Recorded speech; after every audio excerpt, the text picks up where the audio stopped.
हरि बोल हरि बोल हरि बोल हरि बोल हरि बोल हरि बोल हरि बोल हरि बोल हरि बोल हरि बोल हरि बोल हरि बोल हरि बोल हरि बोल हरि बोल। निताय गौर प्रेमानंदे हरि हरि बोल। ओम अज्ञानतिमिरान्धस्य ज्ञानाञ्जनशलाकया चक्षुरुन्मिलितं येन तस्मै श्रीगुरवे नमः। नमो विष्णुपादाय कृष्णप्रेष्ठाय भूतले श्रीमते भक्तिवेदान्त स्वामिनिति नामिने। नमस्ते सरस्वती देवे गौरवाणी प्रचारिणे निर्विशेष शून्यवादी पाश्चात्य देशोत्तारिणे। वाञ्छाकल्पतरुभ्यश्च कृपा सिन्धुभ्यो एव च पतितानां पावनेभ्यो वैष्णवेभ्यो नमो नमः। जय श्री कृष्ण चैतन्य प्रभु नित्यानंद श्री अद्वैत गदाधर शिवासादि गौर भक्तवृंद। हरे कृष्णा कृष्णा कृष्णा हरे हरे हरे राम राम राम हरे हरे। हरे कृष्णा।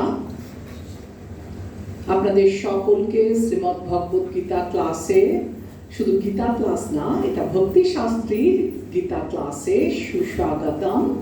আশা করি আপনারা সকলে ভালো আছেন। আমরা জাস্ট একবার গীতার মন্ত্রটা, ভগবত গীতাকে আরাধনা করে আজকের ক্লাস শুরু করব। তো আমরা দেখছি সবাই একসাথে একবার গীতাকে আরাধনা করে নিই। ওম নমো ভগবতে বাসুদেবায়। ওম নমো ভগবতে বাসুদেবায়। ওম নমো ভগবতে বাসুদেবায়। নারায়ণ নমস্কৃত্যং নরং চৈব নরোত্তমং দেবীং সরস্বতী ব্যাসং ততো জয়মুদীরয়ে।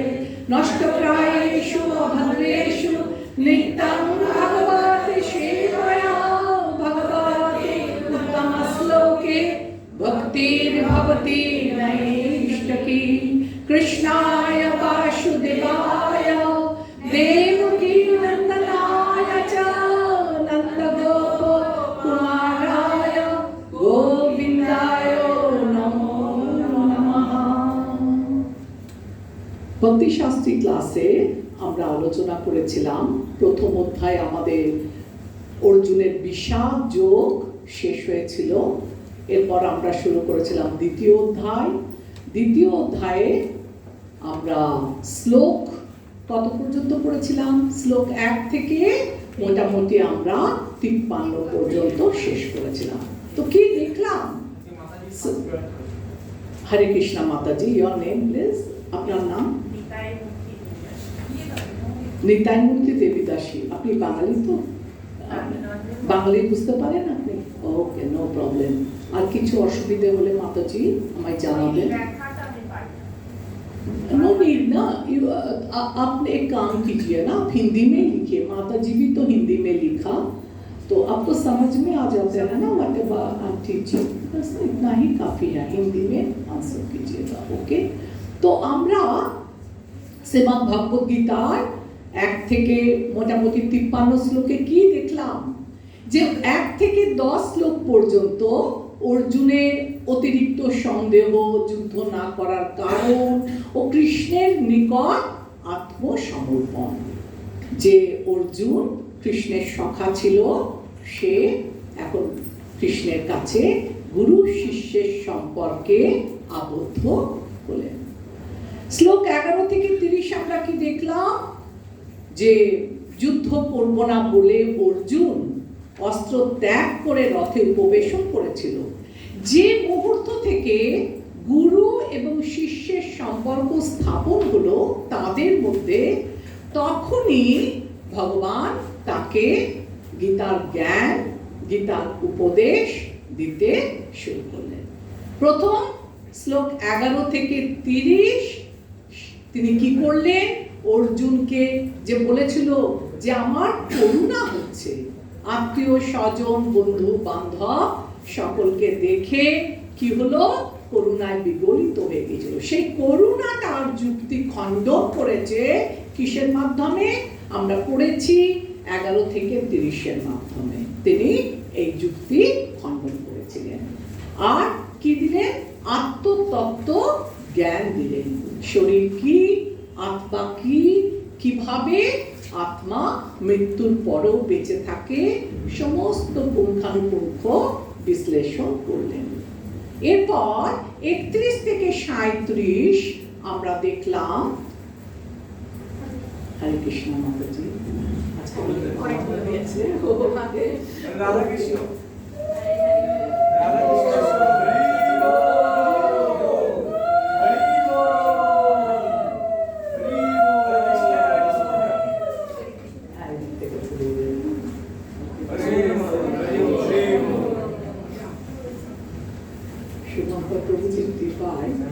ভগবানের আশীর্বাদ ফুল সত্যি খুবই ভালো লাগে নিতে। তো আমরা গীতা পড়ছি, ভগবানের কাছে প্রার্থনা করি আমাদেরকে শক্তি দিন সকলকে। আমরা যেন এই ভক্তি শাস্ত্রী কোর্সটা খুব সুন্দরভাবে আপনারা শ্লোক মুখস্থ করতে পারেন, ক্লোজ বুক আনসার লিখতে পারেন, ওপেন বুক আনসার লিখতে পারেন। আর আমিও যেন, আমাকেও আপনারা কৃপা করবেন যেন আমি ঠিক ঠিক শব্দ, ঠিক ঠিক জায়গায়, ঠিক ঠিকভাবে আপনাদের সামনে উপস্থাপন করে এই ক্লাসটাকে অতি আকর্ষণীয় করে তুলতে পারেন। তো আমরা কি দেখলাম, শ্লোক 1 থেকে 10 অর্জুনের অতিরিক্ত সন্দেহ ও কৃষ্ণের কাছে আত্মসমর্পণ। শ্লোক 11 থেকে 30 এই জ্ঞান যোগের মাধ্যমে, আত্মতত্ত্ব জ্ঞান যোগের মাধ্যমে অর্জুনের করুণার যে যুক্তি দিয়েছিলেন সেটাকে খণ্ডন করেছেন। আর শ্লোক 31 থেকে 37 আমরা আলোচনা করেছি যে কর্মকাণ্ড, সকাম কর্মের মাধ্যমে অর্জুন যে উপযোগের একটা যুক্তি দিয়েছিল যে আমরা কাকে নিয়ে উপভোগ করব, সেই উপভোগের যুক্তিটা খণ্ডন করেছেন। আর শ্লোক 38 থেকে 53 যেটা আমরা গত ক্লাসে আলোচনা করেছিলাম, যে বুদ্ধিযোগ অর্থাৎ নিষ্কাম কর্ম, অর্জুনের পাপ কর্মে বলেছিল না পাপের ভয় হবে, এত আত্মীয় স্বজনকে হত্যা করছি, তো ভগবান ওনাকে শেখালেন যে নিষ্কাম কর্ম, কোনো কিছু ফলাফলের আশা না চিন্তা করে বুদ্ধিযোগের মাধ্যমে নিষ্কাম কর্ম করলে কোনো পাপই তাকে স্পর্শ করবে না। আর আজ 54 থেকে 72 নামক শ্লোকে আমরা অধ্যয়ন করব স্থিতপ্রজ্ঞের লক্ষণ, মুক্ত ব্যক্তির পরিচয়। তো আমরা 52 আর 53 নাম্বার শ্লোকে আমরা কি দেখলাম, অর্জুন যদি বলে কবে আমি সেই পদ লাভ করব, এই অপেক্ষায় দুটি শ্লোকে কি বলছেন পরবর্তীতে, বলছেন নিষ্কাম কর্ম অভ্যেসের ফল কি। এভাবে পরমেশ্বর ভগবানে অর্পিত নিষ্কাম কর্ম অভ্যাস করতে করতে যখন তোমার বুদ্ধি মোহরূপ গভীর অরণ্যকে সম্পূর্ণরূপে অতিক্রম করবে, তখন তুমি যা কিছু শুনেছ এবং যা কিছু শ্রবণীয় সেই সবের প্রতি সম্পূর্ণরূপে নিরপেক্ষ হতে পারবে। তোমার বুদ্ধি যখন বেদের বিচিত্র ভাষার দ্বারা আর বিচলিত হবে না এবং আত্মা আত্ম উপলব্ধির সমাধিতে স্থির হবে, তখন তুমি দিব্য জ্ঞান লাভ করে ভক্তি যোগে অধিষ্ঠিত হবে। এটা আমরা কোথায় দেখলাম? 52 এবং 53 নাম্বার শ্লোকে। এবার অর্জুন এই তো শুনলো স্থিতপ্রজ্ঞ ব্যক্তির কথা, যে এরকম ব্যক্তিও আছে যারা ধীর, যারা স্থির। তখন বলছে পূর্ব শ্লোকে কথিত আত্মতত্ত্বের লক্ষণ তিনি জানতে চাইছেন। বলছে এই যে সমস্ত ব্যক্তিরা এরকম স্থিতপ্রজ্ঞ ব্যক্তি বলে অভিহিত করা হচ্ছে, তাদের লক্ষণ কি? আর অর্জুন জিজ্ঞাসা করলেন, হে কেশব, স্থিতপ্রজ্ঞ অর্থাৎ অচলা বুদ্ধি সম্পন্ন মানুষের লক্ষণ কি? অচলা বুদ্ধি কেন বলছে? কারণ কি, যার বুদ্ধিটা চঞ্চল নয়, স্থির, একাগ্র, সেই সব মানুষ এক্সাম্পল দিয়ে বোঝাতে বলছে। সেই সব মানুষের লক্ষণ কি? তিনি কিভাবে কথা বলেন, কিভাবে অবস্থান করেন এবং কিভাবেই বা বিচরণ করেন। দেখুন, আমরা যখন কোনো মানুষকে দেখি না, যখন সে কথা বলে, যখন আমরা তার সাথে কথা বলি, কথা না বললে একরকম, দূরে দূরে আসলো, ওপর থেকে আপনি দেখলেন, কিন্তু যখন আমরা কারোর সাথে কথোপকথন করি, তখন আমরা তাকে আরো ডিটেল তার সম্বন্ধে জানতে পারি। শুধু তাই না, একজন ভগবত ভক্ত, যখন আপনি একজন ভগবত ভক্তের সঙ্গে কথা বলবেন, কোনো আচার্যের সাথে কথা বলছেন, দেখবেন ওনার প্রতিটা কথায় কৃষ্ণ ভক্তি আসবে। আর কৃষ্ণ ভক্তি ছাড়া উনি, কৃষ্ণ কথা ছাড়া উনি আর কোনো কথা বলছেন না। এই যে কথোপকথন, আমরা জানতে চাই না যে তারা যারা উচ্চ মার্গে আছে, যারা অত্যন্ত উন্নত মার্গের ভক্ত, তারা কিভাবে কথা বলে, কিভাবে বিচরণ করে, কিভাবে তারা কি বলবো, তাদের মনোবৃত্তি কি, তাদের চলার ভঙ্গি কি। কখনো কখনো আমরা দেখি না, আমার তো এটা বললেই রাধানাথ মহারাজের মূর্তিটা সামনে চলে আসে, ওনার হাঁটা চলা, কথা বলার ভঙ্গি। বলে যে বৈষ্ণব কে? যার মুখে একবার হরিনাম আছে, সেই বৈষ্ণব। আবার বলছে বৈষ্ণব কে? প্রশ্ন জিজ্ঞাসা করছে। তখন চৈতন্য মহাপ্রভু বলছেন, যে নিরন্তর কৃষ্ণ নাম জপ করে, সেই হচ্ছে বৈষ্ণব। আবার প্রশ্ন করলো, যে বৈষ্ণব কে? তখন বলছে, যাকে দেখে আপনার মুখ দিয়ে হরি নাম বেরিয়ে আসবে, সেই হচ্ছে যথার্থ বৈষ্ণব। তো চলুন আমরা দেখি অর্জুন যে সমস্ত প্রশ্ন করছে, সেই প্রশ্নের আধারে ভগবান কিভাবে উত্তর দিচ্ছেন। অর্জুন উবাচ, স্থিতপ্রজ্ঞস্য কা ভাষা, সমাধিস্থস্য কেশব, স্থিতোদি কিং প্রভাষেত, কিমাসিত ব্রজত কিম। অনুবাদ: অর্জুন জিজ্ঞাসা করলেন, কেশব, স্থিতপ্রজ্ঞ অর্থাৎ অচলা বুদ্ধি সম্পন্ন মানুষের লক্ষণ কি? তিনি কিভাবে কথা বলেন, কিভাবে অবস্থান করেন এবং কিভাবে বা তিনি বিচরণ করেন। এই যে আমি আপনাদের সঙ্গে আলোচনা করছিলাম, সেই অর্জুন হচ্ছে আমাদের প্রতিনিধি, আমাদের হয়ে জিজ্ঞাসা করলেন। স্থিতপ্রজ্ঞ ব্যক্তি যে সমস্ত গুণাবলী তিনি বর্ণনা করলেন, অর্জুন চিন্তা করে দেখলো সেগুলো হওয়া আমার পক্ষে খুব কষ্টকর। তাই জানতে চাইলো, আরো আপনি আমাদের বলুন, এই স্থিতোদি ব্যক্তির লক্ষণ কি, কিভাবেই তিনি কথা বলেন, কিভাবেই তিনি বিচরণ করেন। লক্ষণ বলতে কি বোঝায়? দেখুন, একটা রোগী, তার জ্বর হয়েছে, তো তার লক্ষণ কি? গাটা গরম থাকবে। তার সর্দি হয়েছে, কি নাক দিয়ে, এই যে লক্ষণগুলো, তো এগুলো দেখেই আমরা বুঝবো, ডাক্তার বুঝবেন যে রোগীটাকে কি ওষুধ দিলে কিভাবে সে এই রোগ থেকে নিরাময় হবে।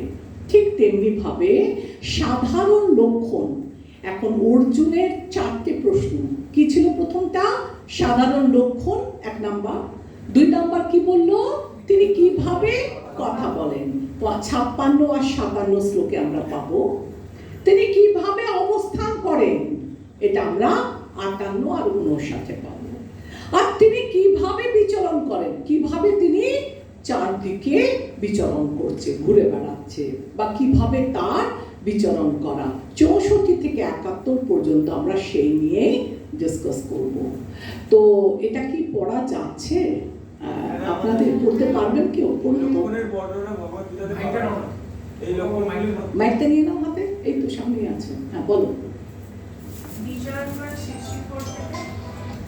লক্ষণের বর্ণনা ভগবদ্গীতাতে পাওয়া যায়। এই লক্ষণগুলির মধ্যে সবচেয়ে গুরুত্বপূর্ণ হচ্ছে তিনি কিভাবে কথা বলেন, কারণ কথার মধ্যে দিয়েই সবচেয়ে গভীরভাবে মানুষের অন্তরে ভাবের প্রকাশ হয়। প্রবাদ আছে, মূর্খ যতক্ষণ পর্যন্ত তার মুখ না খুলছে ততক্ষণ তার মূর্খতা প্রকাশ পায় না। বিশেষ করে ভালো পোশাকে সজ্জিত মূর্খ যতক্ষণ তার মুখ না খুলছে তাকে চেনার উপায় নেই, কিন্তু যখনই সে মুখ খোলে তখনই তার পরিচয় প্রকাশ পায়। কৃষ্ণ ভাবনাময় মানুষের প্রাথমিক লক্ষণ হচ্ছে তিনি শ্রীকৃষ্ণ অথবা শ্রীকৃষ্ণ সম্বন্ধীয় বিষয় ছাড়া আর কোনো কথাই বলেন না। অন্যান্য লক্ষণ তখন স্বাভাবিকভাবে প্রকাশিত হয় এবং তার নিচে বর্ণিত হয়েছে। তো আমরা কি দেখছি যে এই যে কথা বলে, অনেক সময় থাকে না, খুব সুটবুট করে চলে আসলো, দূরে এসে বসলো, ভাবলাম যে কে কত জ্ঞানী গুণী ব্যক্তি এসে বসেছে, বা কিন্তু যে মুহূর্তে আপনি কারোর সাথে কথা বলবেন, শুধু ব্যক্তি কেন, যে কোনো মানুষের সাথে কথা বললে তার বিদ্যা বল, মূর্খ যতক্ষণ অব্দি না কথা বলছে তার মূর্খামি বা মূর্খতা কেউ ধরতে পারবে না, কিন্তু যেই কথা বলবে সেই সবাই বুঝতে পারবে যে তার কত দূর বিদ্যা বুদ্ধি। 55 নম্বর শ্লোকে দেখুন, এবার এক এক করে ভগবান বলবে। প্রজোহাতি যদা কামান সর্বান পার্থ মনোগতান আত্মনেবাত্মনা তুষ্ট স্থিত প্রজ্ঞস্তদোচ্যতে। পরমেশ্বর ভগবান বললেন, হে পার্থ, জীব যখন মানসিক জল্পনা কল্পনা থেকে উদ্ভূত সমস্ত মনোগত কাম পরিত্যাগ করে তার মন যখন এভাবে পবিত্র হয়ে আত্মাতে পূর্ণ পরিতৃপ্তি লাভ করে, তখনই তাকে স্থিতপ্রজ্ঞ বলা হয়। তো প্রথমে জিজ্ঞাসা করেছিল যে স্থিতপ্রজ্ঞ কি? প্রথম প্রশ্নটা কি ছিল অর্জুনের? আমরা আগে আলোচনা করলাম। অর্জুন কি জিজ্ঞাসা করেছিল প্রথমে? স্থিতপ্রজ্ঞস্য কা ভাষা। এখানে ভাষা মানে এটা বলেনি, এটা লক্ষণ। ভাষা মানে ইংরেজি হিন্দি এটা না, এটা হচ্ছে লক্ষণ, যে কেমন লক্ষণ। তখন বলছে, আর এক এক করে স্থিতপ্রজ্ঞ ব্যক্তিটা কি উনি শুরু করলেন বলতে। বলল, যারা কোন রকম মানসিক জল্পনা কল্পনা না করে তাদের মনকে এই বহির্পৃথিবী বহির্বিশ্বে কি হয়, শব্দ গন্ধ স্পর্শ এই সব থেকে মনকে যখন অন্তর্মুখী করে এবং তার মন যখন পবিত্র হয়ে আত্মাতে পূর্ণ পরিতৃপ্ত লাভ করে, তার মানে সে যখন তার ইন্দ্রিয়গুলোকে সম্পূর্ণরূপে সংযত করতে পারবে, আর বহির্মুখী মনকে যখন অন্তর্মুখী করতে পারবে এবং আত্মাতেই তার পূর্ণ পরিতৃপ্ত লাভ করবে, সেই ব্যক্তি হচ্ছে কে? তাকেই বলা হয় স্থিতপ্রজ্ঞ ব্যক্তি। এবার আমরা দেখব যে 55 আর 56 এ স্থলে যাহা সাধকদের জ্ঞানের সাধন, তাই সিদ্ধ ব্যক্তির স্বাভাবিক লক্ষণ। এই হেতু সিদ্ধ ব্যক্তির লক্ষণ বর্ণনা করতে করতে অন্তরঙ্গ সাধন সমূহ এই অধ্যায়ের শেষ পর্যন্ত বলেছে। তো আপনারা স্থিতপ্রজ্ঞের সংজ্ঞা কোন একটা প্রভুজি করুন। পরমেশ্বর ভগবান বললেন, হে পার্থ, জীব যখন মানসিক জল্পনা কল্পনা থেকে উদ্ভূত সমস্ত মনোগত কাম পরিত্যাগ করে এবং তার মন যখন এভাবে পবিত্র হয়ে আত্মাতেই পূর্ণ পরিতৃপ্তি লাভ করে, তখনই তাকে স্থিতপ্রজ্ঞ বলা হয়। ত্রিতাপ দুঃখ উপস্থিত হলেও যার মন উদ্বিগ্ন হয় না, সুখ উপস্থিত হলেও যার স্পৃহা হয় না, এবং যিনি রাগ, ভয় ও ক্রোধ থেকে মুক্ত, তিনি স্থিতধী অর্থাৎ স্থিতপ্রজ্ঞা। এবার আমরা একটা উদাহরণ দেখি, হ্যাঁ, কে স্থিতপ্রজ্ঞ ব্যক্তি, তাহলে আমাদের কাছে আরো ক্লিয়ার হয়ে যাবে। আমরা দেখেছিলাম না জড়ভরতকে তার তার বিমাতা খুব একটা বাড়িতে আদর আপ্যায়ন করে রাখতো না, যে কোনো সময়ে তাকে মাঠে পাঠিয়ে দিত জল নিষ্কাশনের জন্য, ঠিকঠাক হচ্ছে কিনা খুব অযত্নেই জড়ভরতকে রাখা হয়েছিল। কিন্তু জড়ভরত একটাই অভিনয় করতেন, তিনি কখনো মুখ খুলতেন না, সবাই তাকে অতি মূর্খ বলে মনে করত। তো একদিন কিছু ডাকাত রাতের অন্ধকারে যখন আল পাহারা দিচ্ছে, মাঠ পাহারা দিচ্ছে, তাকে মা কালীর বলি দেওয়ার জন্য নিয়ে গেছে। স্থিতপ্রজ্ঞ ব্যক্তির লক্ষণ বলছি, কিন্তু জড়ভরতের মধ্যে কোনো ভয় ছিল না যে কি হবে, আমাকে বলি দিচ্ছে, বলি কাঠে তাকে ঢোকানো হলো বলি দেওয়ার জন্য। কিন্তু জড়ভরত তাতে ভয়ার্ত হয়ে যায়নি, কারণ কি সে কি জানে যে ভগবান আছে, আমি ভগবানের ভক্ত, আর যে ভগবানের ভক্ত সে সম্পূর্ণরূপে নিজেকে ভগবানের হাতে সঁপে দেয়। সুখ পেলেও ভগবান তাকে দিচ্ছে, দুঃখ পেলেও ভগবান তাকে দিচ্ছে, সুখে দুঃখে সমভাবাপন্ন। তখন অগত্যা শোনা যায় মা কালী স্বয়ং খড়্গহস্তে এসে জড়ভরতকে রক্ষা করেছিলেন এবং সমস্ত ডাকাতদের বিনাশ করেছিল। তো যখন এখান থেকে একটা আমাদের শিক্ষাও আছে, আমরা অনেক সময় পজিটিভ চিন্তা করি না, পজিটিভ, হ্যাঁ আমি পারবো না, কেন আমি তো পারবো, কেন পারবো না। আবার আমরা অনেক সময় নেগেটিভ চিন্তা করি না, বাবা ভক্তিশাস্ত্রী পরীক্ষা, এতগুলো শ্লোক মুখস্থ করতে হবে, পারবো তো। শাস্ত্রে বলে যদি আপনি নেগেটিভ চিন্তা করেন তো আপনার সাথে নেগেটিভ হয়, যদি আপনি পজিটিভ চিন্তা করেন কি আছে বলবো, আমরা তো পড়েছি, এমনি তো না যে না পড়ে চলে গেছি। তো যদি আপনি পজিটিভ চিন্তা করেন সব সময়, কেন পারবো না, যে কোনো কাজ আপনাকে দেওয়া হলো, আপনি চিন্তা করলেন যে আমি পারবো, করতে সক্ষম, ভগবান আমার সহায় আছে, আমি তো ভগবানের ভক্ত এবং আমি ভগবানকে ছাড়া তো আমার অন্যদিকে কোথাও মনোনিবেশ করি না, এবং ভক্তি করব বলে ভক্তি শাস্ত্রীতে ভর্তি হয়েছি আরো ভালো করে জানার জন্য, তো ভগবান আমাকে সহায় করবেন। কিন্তু আমার মনের মধ্যে যদি নেগেটিভিটি থাকে না, পারবো তো, এতগুলো শ্লোক মুখস্থ হবে তো, এই যে আমাদের মনে দ্বন্দ্ব, এই দ্বন্দ্বটাকে অতিক্রম করে আমরা যদি পজিটিভ জিনিস চিন্তা করি, তাহলে কি হবে, আমাদের ভবিষ্যৎ সবকিছু পজিটিভ হবে। আর যদি বা না হলো, কোনো কারণে আমরা ফেলিওর হয়ে গেলাম, তখন ভগবানকে দোষারোপ করলে হবে না, ভাববে এর থেকে আরো বেশি কিছু আমার সাথে হতে পারতো, এ তো সামান্য অল্পর উপর দিয়ে হলো। কারণ আমরা কেউ আমাদের পূর্ব জীবনের কর্মফল জানি না, আমরা যা পাচ্ছি সুখ এবং দুঃখ, এগুলো সবই হচ্ছে আমাদের পূর্ব জীবনের কর্মফল। একবার প্রভুপাদ সবজি কাটছিলেন, কাটতে কাটতে হাতের আঙ্গুলটা কেটে গিয়েছিল, রক্ত বেরোচ্ছিল। তখন প্রভুপাদ খুব সুন্দর করে বলছে, thank you God, thank you God, ভগবান আপনার জয় হোক, আপনি আমাকে অনেক রক্ষা করেছেন। তখন পাশে যে সহকারী ছিল পার্শ্বদ, তাকে জিজ্ঞাসা করলে, প্রভুপাদ আপনার হাত দিয়ে রক্ত বেরোচ্ছে আর আপনি বলছেন thank you God, thank you God, কেন? বলছে দেখো, এ তো সামান্য একটু রক্তই বেরিয়েছে, এর থেকে তো কত বড় বড় অ্যাক্সিডেন্ট হতে পারত, তো আমাকে এই সামান্য রক্তপাতের মাধ্যমে কি করে দিল ভগবান, আমাকে এই আমার বড় বিপদটাকে কাটিয়ে দিল। তাহলে এই জড় জগতে আমরা সুখ পাবো, দুঃখ পাবো। যারা স্থিতধী মুনি, তারা সুখেও উচ্ছ্বসিত হবে না আর দুঃখেও তারা ভেঙে পড়বে না। প্রভুপাদ যখন বিদেশে পাড়ি দিয়েছিল, সমুদ্রের মধ্যে যাওয়ার সময় অনেক অসুস্থতা, বারবার হার্ট অ্যাটাক হয়েছিল, কিন্তু তিনি আশা ছাড়েননি। হোক মানুষের আশা, দুঃখে সুখে সব সময়। এটা নয় যে তার জীবন খুব খুব কি খুব সুখের ছিল, অনেক বাধা বিপত্তি। আমরা দুদিন ধরে শুনলাম না প্রভুপাদের জীবনীটা, যে অনেক প্রতিকূল পরিস্থিতির মধ্যে তাকে যেতে হয়েছিল, তবে গিয়ে তিনি কি করেছেন, আজ এই জায়গায় উন্নীত হতে পেরেছেন।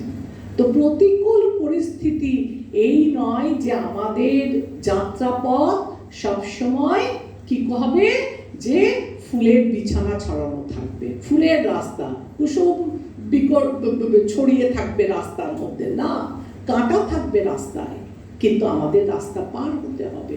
সব সময় যে খুব সোজা তা না, ভক্তিপথেও আমরা বিভিন্ন রকম কি করি, অবস্ট্যাকল ফিল করি, কিন্তু আমাদের সেখানে স্টপ করলে চলবে না। কি বলছে দেখো 56 নম্বর শ্লোকে, দুঃখেষু অনুবিঘ্ন মনা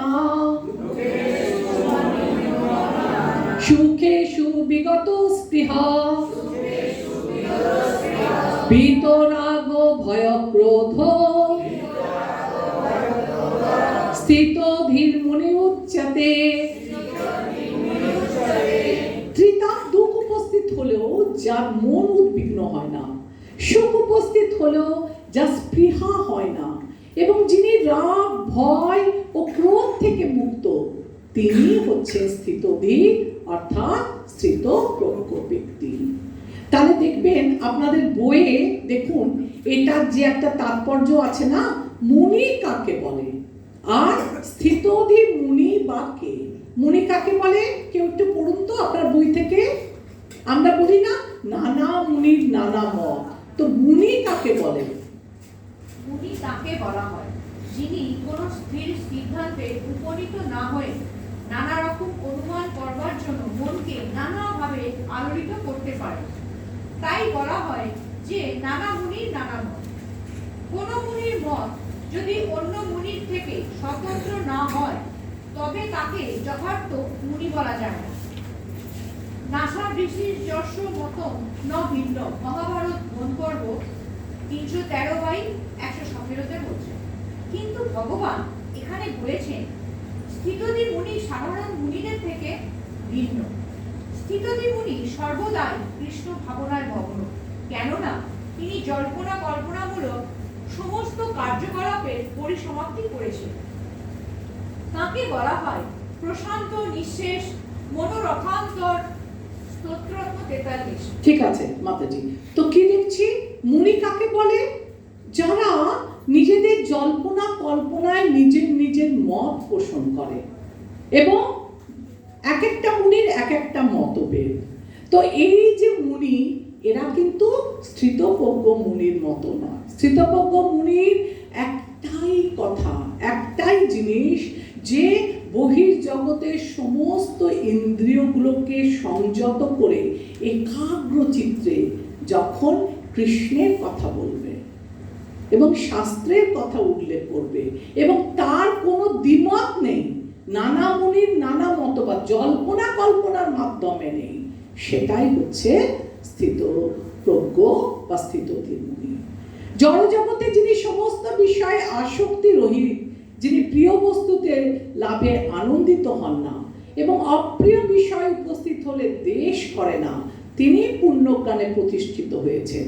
তাহলে আমরা জড়ভারতের উদাহরণের গল্প তো করলাম, যার মধ্যে বিষয়াসক্ত কিছু ছিল না, জাগতিক বিষয়ের প্রতি আসক্তি, আর বিরক্তি কার উপরে? বিরক্তি হচ্ছে আপনি অনেক দিন ধরে বিষয় ভোগ করছেন, ভোগ করতে করতে করতে করতে একটা টাইমে কি হবে, ভোগের প্রতি আপনাদের বিরক্তি হবে। তো বলছে জড়জগতে যিনি সমস্ত বিষয়ে আসক্ত রহিত, যিনি প্রিয় বস্তু লাভে আনন্দিত হন না, অপ্রিয় বিষয় উপস্থিত হলে দ্বেষ করেন না, তিনি পুণ্যজ্ঞানে প্রতিষ্ঠিত হয়েছেন। এখানে আরেকটা কথা বলা হয়েছে, সমাধি। সমাধিটা কি? এই যে শুভ অশুভ, এই যে দ্বন্দ্বের মধ্যে আমরা থাকি। কৃষ্ণ ভাবনাময় ভক্ত যখন শুভ অশুভ সমস্ত দ্বন্দ্বের দ্বারা প্রভাবিত না হয়ে ইন্দ্রিয়গুলোকে সংযত করে কি করে, একাগ্র চিত্রে ভগবানের সাথে নিজের সম্পর্ক স্থাপন করে, সেটাই হচ্ছে কি সমাধি। 57 নম্বর শ্লোক কি বলছে? जो सर्वत्रान्भि स्नेहोस्तत्तत्, जो सर्वत्रान्भि स्नेहोस्तु तत्तत् प्राप्यो शुभाशुभाम्।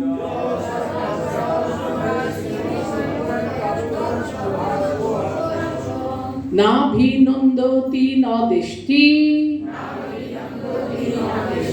तस्य प्रज्ञा प्रतिष्ठिता। জড় জগতে যিনি সমস্ত জড় বিষয়ে আসক্তি রহিত, যিনি প্রিয় বস্তু লাভে আনন্দিত হন না, অপ্রিয় বিষয় উপস্থিত হলে দেশ করেন না, তিনি পূর্ণ জ্ঞানে প্রতিষ্ঠিত হয়েছেন। এবার অর্জুনের দ্বিতীয় প্রশ্নটা ছিল কিমাসিত, তিনি কিভাবে অবস্থান করছে।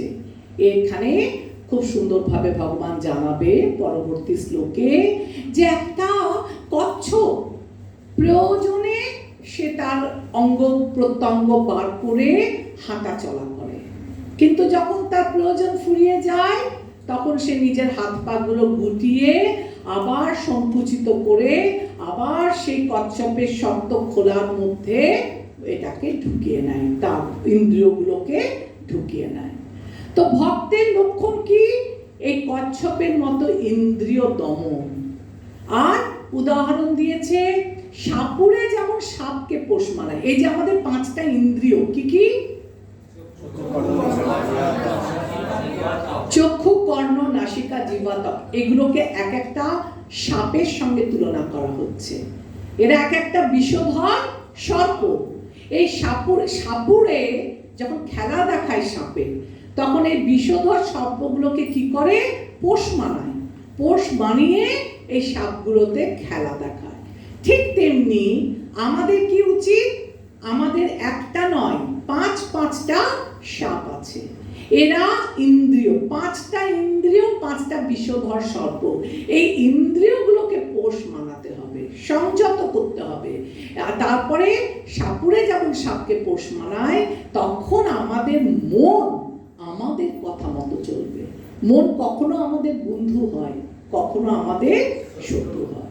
যখন মন আমার নিয়ন্ত্রণে থাকবে, যেমন একটা বিষধর সর্প যখন সাপুরের নিয়ন্ত্রণে থাকে, সাপুরে তখন সাপটাকে নিয়ে নানাভাবে খেলা দেখায়। কিন্তু যদি সাপুরেটা ওকে বশ করতে না পারে, তাহলে ও তাকে ছোবল দিয়ে হত্যাও করতে, মেরেও ফেলতে পারে, তাই না? তো তেমনি আমাদের ইন্দ্রিয়গুলোকে আমাদের সংযত করতে হবে। ঠিক একজন সাপুরের মতো আমাদের ইন্দ্রিয়গুলোকে সংযত করলে মন আমার নিয়ন্ত্রণে থাকবে। 58 নম্বর শ্লোকে এটাই বলেছে। কি বলছে? যাদা সংহরতে চায়াং কুর্মঙ্গনিব সর্বশো ইন্দ্রিয়াণি ইন্দ্রিয়ার্থেভ্যো তস্য প্রজ্ঞা প্রতিষ্ঠিতা। মাতাজির একজন অনুবাদটা পড়ুন তো। যেমন তার অঙ্গসমূহ তার কঠিন গভীর আবরণের মধ্যে সংকুচিত করে, তেমনই যে ব্যক্তি তার ইন্দ্রিয়গুলোকে ইন্দ্রিয়ের বিষয় থেকে প্রত্যাহার করে নিতে পারেন, তার চেতনা চিন্ময় জ্ঞানে প্রতিষ্ঠিত। তাহলে আমাদের চেতনাটা কখন চিন্ময় জ্ঞানে হবে?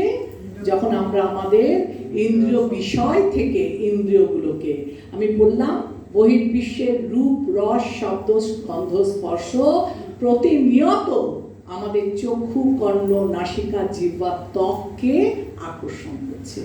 কিন্তু এই আকর্ষণটাকে যখন আমরা কি করতে পারবো?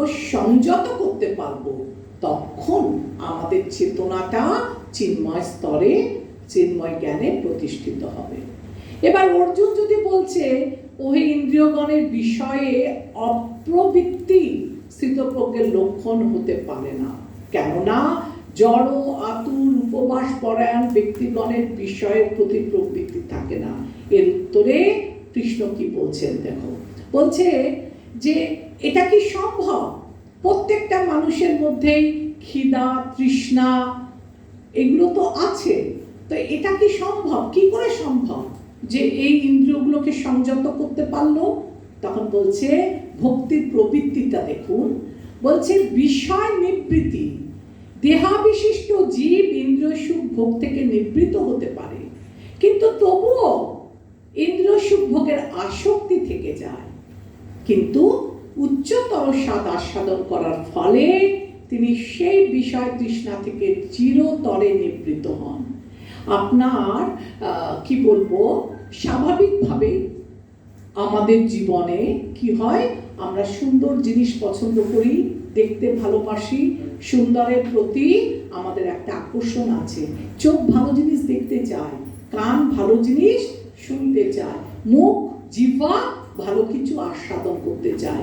তাহলে আমরা কিভাবে এটাকে আমরা কন্ট্রোল করব?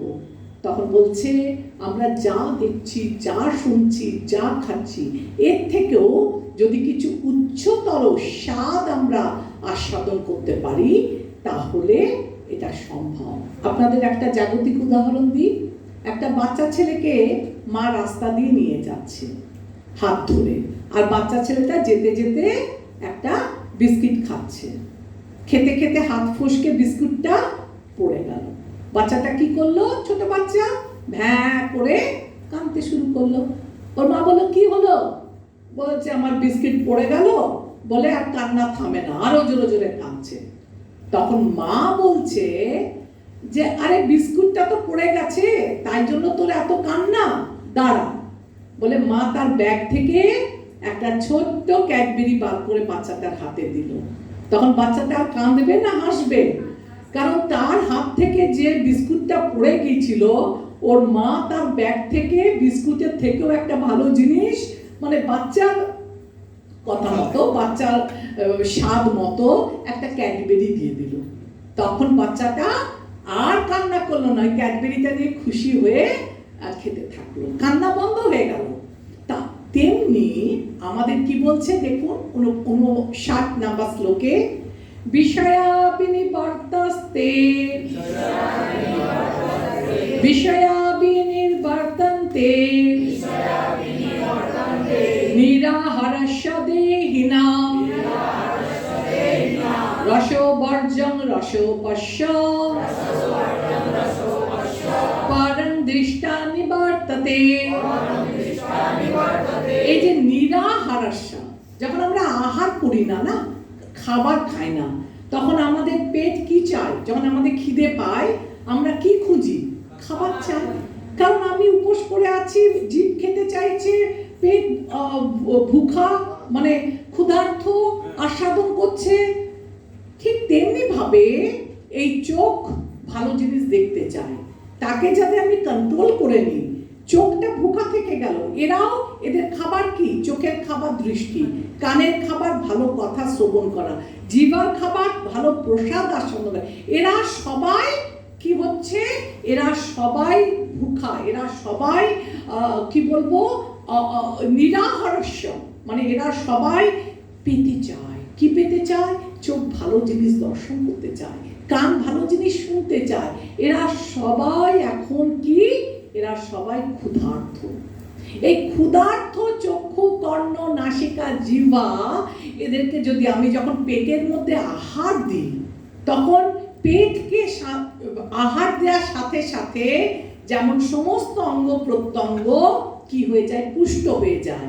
গাছের গোড়ায় জল দিলে যেমন একটা গাছে ডালপালা ফল ফুল সমস্ত কিছু সুস্থ পেয়ে যায়, তেমনি শ্রীকৃষ্ণকে যখন আমরা পুজো করি তার মাধ্যমে সমস্ত দেব দেবতারা সন্তুষ্ট হয়ে যায়।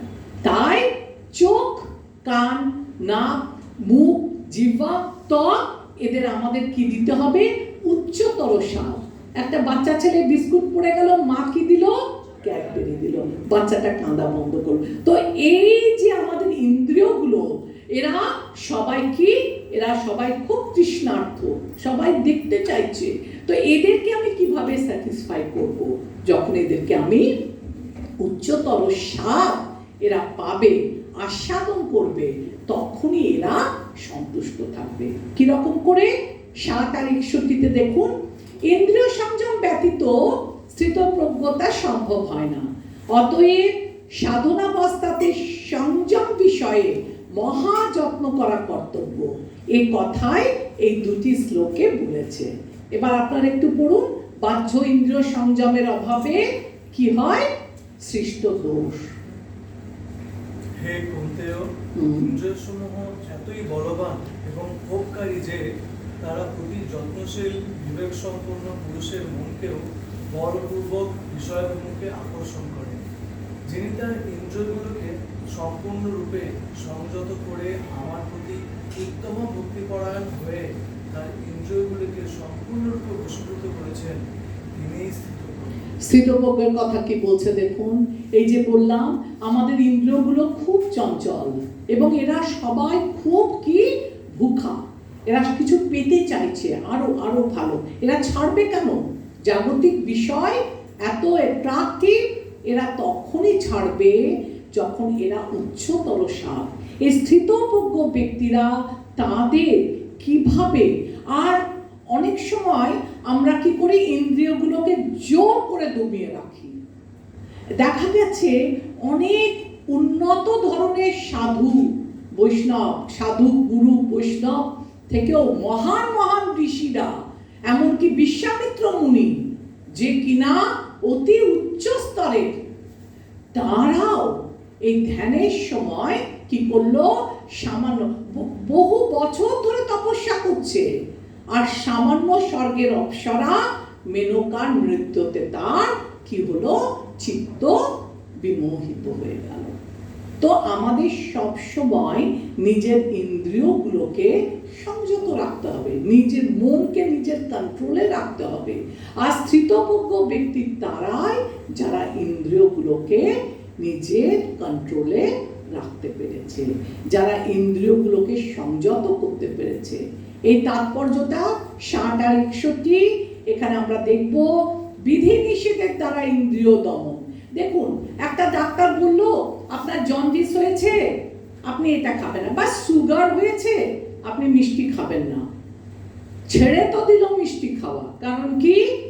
সুগার খুব বেড়ে গেছে, কিন্তু মনে মনে মিষ্টি খাওয়ার ইচ্ছাটা রয়ে গেল। আরে ঘরের লোক খেতে দেবে না তো কি আছে? দোকানে গিয়ে ডান দিক দেখলো, বাম দিক দেখলো, খুব খেতে ইচ্ছা হচ্ছে, একটা মিষ্টি কিনে খেয়ে নিল। যা, এখানে আর কেউ বকাঝকা নেই, খেয়ে নি একটা। তো বলছে আমরা যদি জোর করে ইন্দ্রিয়গুলোকে দমন করার চেষ্টা করি, তাহলে সেটা লাস্ট করবে না, বেশি দিন এটা লাস্ট করবে না। আমাদের ধীরে ধীরে ইন্দ্রিয়গুলোকে সংযম করতে হবে। কিভাবে? ভক্তিতে যতক্ষণ রুচি না হয় ততক্ষণ বিধি নিষেধ মঙ্গলজনক। এই যে আমাদের ভগবানের ভক্তি করছি, ভোর 4টের সময় উঠে 4:30 থেকে মঙ্গলারতি, 16 মালা জপ, এই যে আমাদের কিছু কিছু বিধি নিষেধ লাগানো হয়েছে, যারা প্রারম্ভিক ভক্ত, যারা কনিষ্ঠ ভক্ত, তাদের এগুলো প্রচুর দরকার। কারণ আমাদের মন, আমাদের ইন্দ্রিয় আমাদের বশে নেই, তাই আমাদের বিভিন্ন রকমের বিধি নিষেধের মাধ্যমে মনটাকে এখন সংযত করা হচ্ছে। কৃষ্ণ ভাবনায় অধিষ্ঠিত হলে ইতর বস্তুতে আপনা থেকেই রুচি হারিয়ে ফেলে। দেখুন, আমাদের হতো না এক সময় আমরা বাইরের দোকানের খাবার খেতাম, ভালোবাসতাম, তাই না? কিন্তু আপনি যদি জোর করে বলতেন দূর আমি কাল থেকে খাবো না, জোর করে যদি কন্ট্রোল করতেন, তাহলে আপনি আবার দোকানের দিকে চলে যাবেন। কিন্তু কোনো জোরাজুরি নেই। যখন আমরা কৃষ্ণ ভাবনায় ভাবিত হয়ে ইস্কনে জয়েন করলাম, ইস্কনে এসে আস্তে আস্তে শাস্ত্র অধ্যয়ন করলাম, আমরা জানলাম যে বাইরের খাবার খেলে আমাদের চেতনাটা দূষিত হয়ে যেতে পারে, আমরা ভক্তি পথে আরো উন্নত হতে পারবো না। তো আমরা ধীরে ধীরে স্টেপ বাই স্টেপ এখন আমরা কি করি? বাইরের খাবার খেতে দিলেও আমরা বলি না, এটা আমরা খাবো না, ঘরে বানিয়ে রান্না করো। কিন্তু প্রথমেই যদি আপনাকে বলা হতো দোকানের খাবার চলবে না, তখন হয়তো ভক্তি পথেই আসতো না। তাই স্টেপ বাই স্টেপ তাকে দেওয়া হলো। তো এমন এক সময় আসবে যখন আপনাকে কেউ মানা করছে না, আপনার অন্তরাত্মা আপনাকে বলছে যে না, বাজে জিনিসটা আমাদের খাওয়া উচিত না। 7 নম্বর শ্লোক, যততোপি কন্তেয় পুরুষস্য বিপশ্চিতা ইন্দ্রিয়াণি প্রমাথিনী হরন্তি প্রসভং মনা। হে কন্তেয়, ইন্দ্রসমূহ এতই বলবান এবং ক্ষোভকারী যে তারা অতি যত্নশীল বিবেক সম্পন্ন পুরুষের মনকেও বলপূর্বক বিষয়াভিমুখে আকর্ষণ করে। কারণ কি, ভগবান বলছেন দৈবী হেষা গুণময়ী মম মায়া দুরন্তয়া মামে বোঝ প্রপদ্যন্তে মায়া মেতাং তরন্তিতে। কারণ কি, মায়া আমারই সৃষ্ট, মায়া আমারই সৃষ্ট। তাই জন্য এই মায়াকে অতিক্রম করা খুব কষ্ট। আর তবে একটা উপায় আছে, যদি কেউ আমাকে ভজনা করে, আমাকে উপাসনা করে, মামে বোঝ প্রপদ্যন্তে মায়া মেতাং তরন্তিতে। বলছে কৃষ্ণ সূর্য সম, মায়া হয় অন্ধকার, যাহা কৃষ্ণ তাহা নাহি মায়া। তো আমরা কি করব, ভোরে যত রাতে যত গভীর অন্ধকার থাক না কেন, সকালে যখন সূর্য ওঠে এই গভীর অন্ধকার ভেদ করে যখন আলো দেখা দেয়, সেখানে আর কোনো অন্ধকারের স্থান নেই। তাই বলছে আমার মনের মধ্যে, এই যে বলছে কারা কারা ইন্দ্র সংযত করতে পারেনি, বিশ্বামিত্র মুনি, দুর্বাসা মুনি, এদের একটা বিপক্ষের দৃষ্টান্ত। বিশ্বামিত্র মুনি, দুর্বাসা মুনি। দুর্বাসা মুনি অনেক উচ্চ স্তরের মুনি, রাগ ক্রোধ সংযম করতে পারতেন না। আর এই অম্বরীশ মহারাজের চরণে একবার অপরাধ করেছিল, তাই তাকে সুদর্শন চক্র তাড়া করে করে শেষকালে অম্বরীশ মহারাজের চরণে প্রণাম করে অপরাধ স্বীকার করে বেঁচেছিলেন। তাহলে আর বিপক্ষের দৃষ্টান্ত কি, এরা এত বড় মুনি হয়েও নিজের ক্রোধকে সম্বরণ করতে পারেনি। তাহলে আমরা কিভাবে নিজের মনকে সংযত করব, তারও উদাহরণ দিয়েছে। বলছে অম্বরীশ মহারাজ, এই যে শ্রীমদ্ ভাগবতের একটা শ্লোক আছে 9:4-18-20, কি বলছে, সবই মন কৃষ্ণ পদারবিন্দয় বচাংসি বৈকুণ্ঠ গুণানুবর্ণনে করো হরের মন্দির মার্জনা দিশু শ্রুতিং চকার অচ্যুত সৎকথোদয়ে মুকুন্দ লিঙ্গালয় দর্শনে দৃশ্য তদ্ভৃত্ত গার্ত স্পর্শে অঙ্গ সঙ্গমাম ঘ্রাণং চ তৎপাদ সরোজ সৌরভে শ্রীমদ্রসারসনং তদর্পিতে পাদৌ হরে ক্ষেত্র প্রদানুসর্পণে শিরো ঋষিকেশ কেশপদাভিবন্দনে কামং চ দর্শন তু কাম কাময়া যথোত্তম শ্লোক জনশ্রয়ারতি। খুব সুন্দর একটা শ্লোক, আপনারা যখন ভাগবতে দেখবেন, বলছে অম্বরীশ মহারাজ কিভাবে তার ইন্দ্রিয়গুলোকে সংযম করেছিল। বলছে উনি সব সময় ভগবানের, আপনারা এই মিনিংটাও একজন করতে পারেন, খুব সুন্দরভাবে আপনাদের বইয়ে দেওয়া আছে, দেখুন যে তার হাতগুলো সর্বদা হরি মন্দির মার্জনা করত, পা দিয়ে সর্বদা ধামে বিচরণ করত, আর চোখ দিয়ে কি করত, ভগবানের এই আপনার এটা আছে না সুন্দর করে লেখা, পড়ুন একজন মাইক নিয়ে সুন্দর করে পড়ুন। মহারাজ অম্বরীশ তার ওনাকে একটা মাইক দিয়ে দিন তো, যিনি পড়ছেন তাকে। হ্যাঁ, মহারাজ অম্বরীশ তার মনকে শ্রীকৃষ্ণের চরণাবিন্দের ধ্যানে তার বাণী বৈকুণ্ঠের গুণবর্ণনায় দেখুন, মনটাকে শ্রীকৃষ্ণের চরণে দিয়েছিল, ঠিক আছে? সবাই মন কৃষ্ণ পদার বিন্দন, মনকে কোথায় দিয়েছে? শ্রীকৃষ্ণের চরণে। আর বচাংশী, মুখে কি বলছে? বৈকুণ্ঠ গুণানুবর্ণন, ভগবানের বৈকুণ্ঠের গুণের বর্ণন করছে পরম প্রভুজি। তার হস্ত ভগবানের মন্দির মার্জনে, তার কর্ণ ভগবানের লীলা শ্রবণে, কান ভগবানের লীলা কথা শুনছে, তার চক্ষু ভগবানের সচ্চিদানন্দময় রূপ দর্শনে, তার চোখ দিয়ে ভগবানের রূপ দর্শন করছে। কেমন সে রূপ? সচ্চিদানন্দ বিগ্রহ। তার অঙ্গ ভক্তের অঙ্গ স্পর্শনে, আর সর্বদা ভক্তকে আলিঙ্গন করতেন। এই আলিঙ্গনের মাধ্যমে তার অঙ্গ স্পর্শ, ভক্তের স্পর্শে তার অঙ্গ আরো সুন্দর, আরো ভক্তকে অঙ্গ করে আলিঙ্গন করে তার অঙ্গ পরিশুদ্ধ হতো। আর তার নাসিকা ভগবানের শ্রীচরণে অর্পিত ফুলের ঘ্রাণ গ্রহণে, তার জিহ্বা ভগবানের অর্পিত তুলসীর স্বাদ আস্বাদনে। হ্যাঁ, তার মানে ঘ্রাণ নিত কি? ভগবানের অর্পিত ফুল দিয়ে। আর সে কিভাবে? জিহ্বা দিয়ে তুলসীর স্বাদ আস্বাদন করতেন। পাদৌহরে ক্ষেত্র পদানুসর্পণে, পড়ুন। তার পদদ্বয় ভগবানের মন্দির সম্বলিত তীর্থস্থানের ভ্রমণে, হ্যাঁ, তার মস্তক ভগবানের উদ্দেশ্য প্রণতি নিবেদনে এবং তার বাসনা ভগবানের বাসনা পূরণার্থে নিয়োজিত করেছিলেন। তার মানে শম্বরীশ মহারাজ তার সর্বাঙ্গ দিয়ে কি করতেন? ভগবানের সেবা করতেন।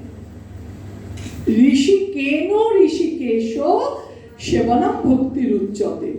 যখন আমরা সব ইন্দ্রিয় দিয়ে ভগবানের সেবা করব, তখন আমরা কি করব? এই নিম্নতর স্বাদ যেগুলো আমরা বহির্বিশ্বে দেখতে পাচ্ছি, সেগুলোর দিকে আমাদের আর মন ধায়িত হবে না। তানি সর্বাণি সংযম যুক্ত আশিত মৎপরা বশেহি যস্যেন্দ্রিয়াণি তস্য প্রজ্ঞা প্রতিষ্ঠিতা। যিনি তার ইন্দ্রিয়গুলিকে সম্পূর্ণরূপে সংযত করে আমার প্রতি উত্তম ভক্তি পরায়ণ হয়ে তার ইন্দ্রিয়গুলোকে সম্পূর্ণরূপে বশীভূত করেছেন, তিনি স্থিতপ্রজ্ঞ।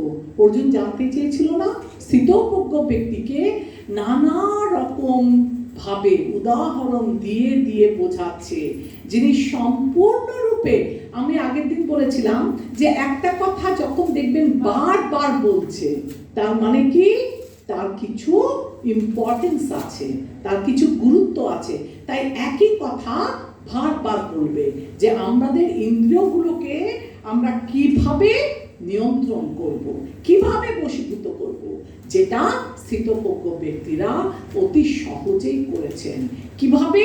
উচ্চতর স্বাদ যখন তারা আস্বাদন করেছে, ভগবানের রূপ, গান, মহিমা, লীলা, ভগবানের মন্দির, হাত দিয়ে মন্দির মার্জন, পা দিয়ে ভগবানের চারদিকে কি বলে আমরা প্রদক্ষিণ করি। তো এইভাবে যখন সর্ব ইন্দ্রিয় দিয়ে ভগবানের সেবা করছে, যিনি সম্পূর্ণরূপে নিজের ইন্দ্রিয়গুলোকে বশীভূত করেছে, তিনি হচ্ছেন স্থিতপ্রজ্ঞ ব্যক্তি। এবার 62-63 শ্লোক আসছে যে বাহিন্দ্রিয় সংযমের অভাবে যে দোষ ঘটে, তা বলে এখন 2টি শ্লোক দ্বারা মনোসংযমের অভাবজনিত দোষের কথা বলছে। এতক্ষণ তো বাইরে কি করে আমরা, আমাদের বহিরিন্দ্রিয় আছে আর মন অন্তরিন্দ্রিয়। তো এই আমাদের ভেতরে যে কলুষগুলো আছে, কি কি? কাম, ক্রোধ, লোভ, মদ, মোহ, মাৎসর্য, এগুলোকে আমরা কি করে দমন করব? বাইরের বিশ্বে রূপ, রস, শব্দ, গন্ধ, স্পর্শ, এগুলো নয়তো চক্ষু, কর্ণ, নাসিকা, জিহ্বা, ত্বক দিয়ে ভগবানের সেবা করে আমি পরিশুদ্ধ হলাম। কিন্তু আমাদের অন্তরিন্দ্রিয়ের ভেতর যে কাম আছে, যে ক্রোধ আছে, এইগুলো আমরা কি করে? তো এই তাৎপর্যের মূল বিষয় হলো ভগবত ভক্তির প্রভাবে মন আপনা থেকেই আসক্তি রহিত হয়ে পড়ে। দেখুন, আমরা যখন ভগবানের সেবা করব, ভগবানের ভক্তি করব, আমি ক্রোধ করব না বললে হবে? কাল আবার বাড়ি গিয়ে একে বকবো তাকে বকবো। তাহলে কি করে হবে? যত আমরা ভগবানের ভক্তি করব, এই ভক্তির মাধ্যমে, হরে কৃষ্ণ মহামন্ত্র জপের মাধ্যমে আস্তে আস্তে ধীরে ধীরে আমরা আমাদের মনটাকে সংযত করতে পারবো। আর এই সংযত করে ইন্দ্রিয় তৃপ্তির বিষয় বাসনায় আমাদের মন এখন উন্মুক্ত হয়ে আছে।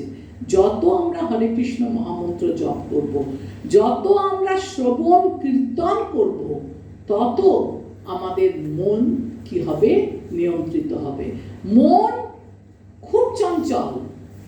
এই মন এখানে পর মুহূর্তে মন ওখানে। মনের কাজই হচ্ছে সংকল্প আর বিকল্প।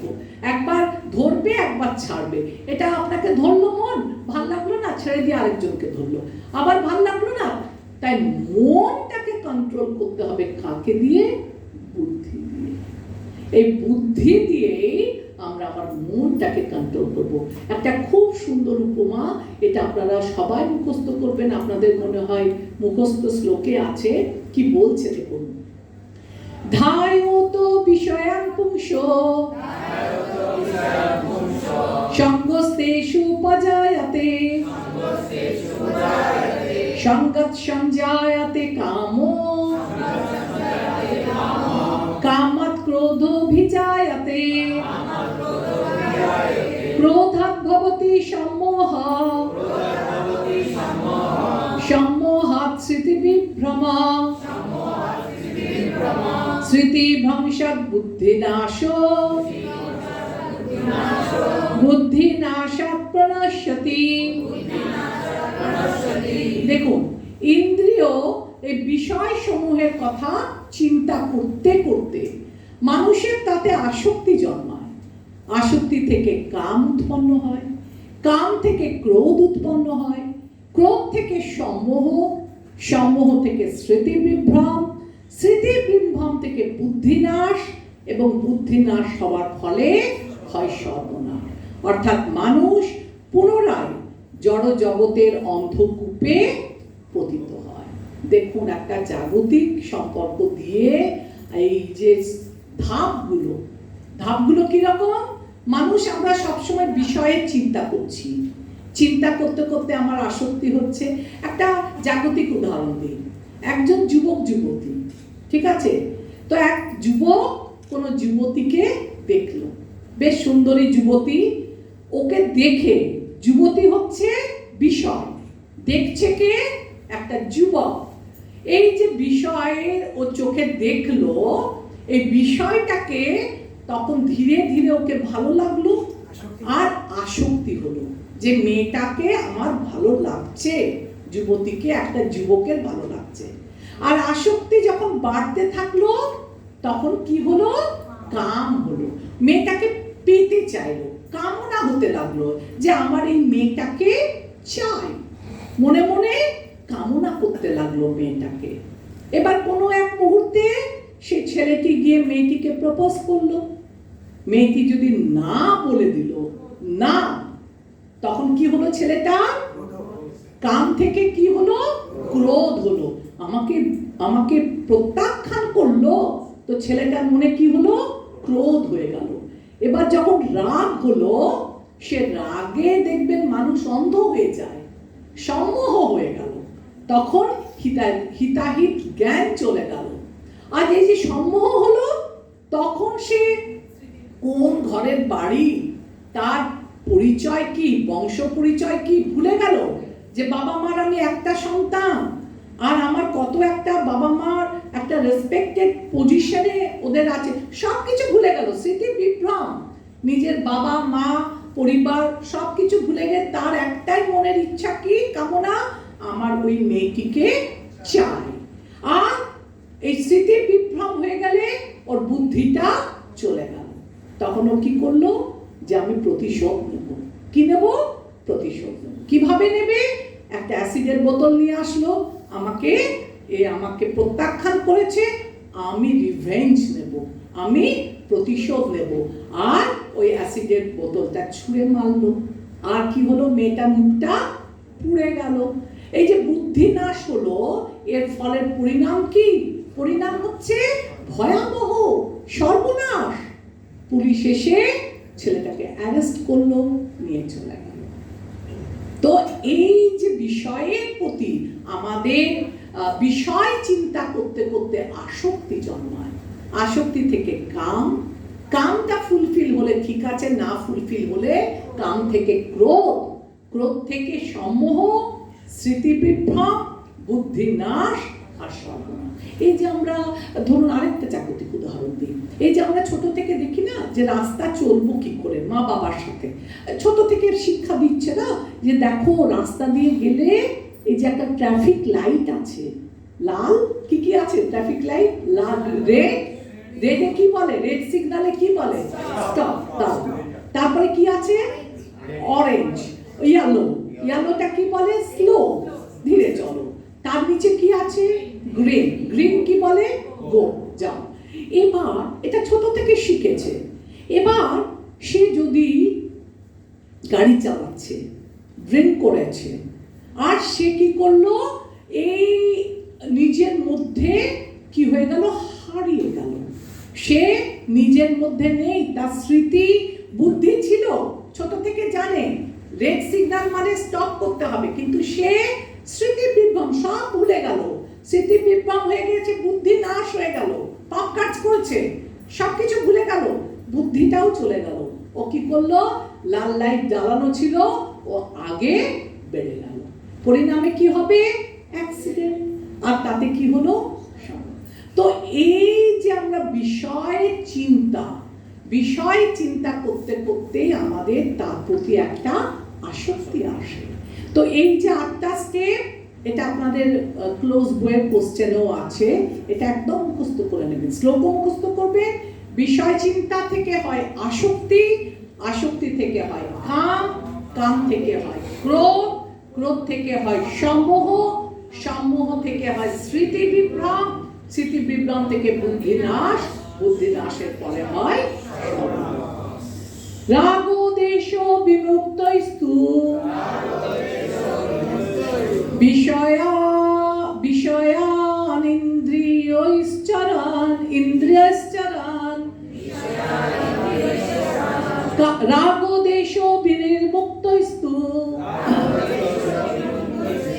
বিষয়ান ইন্দ্রিয়শ্চরণ, আত্মবশৈ বিধেয়াত্মা প্রসাদম অধিগচ্ছতি।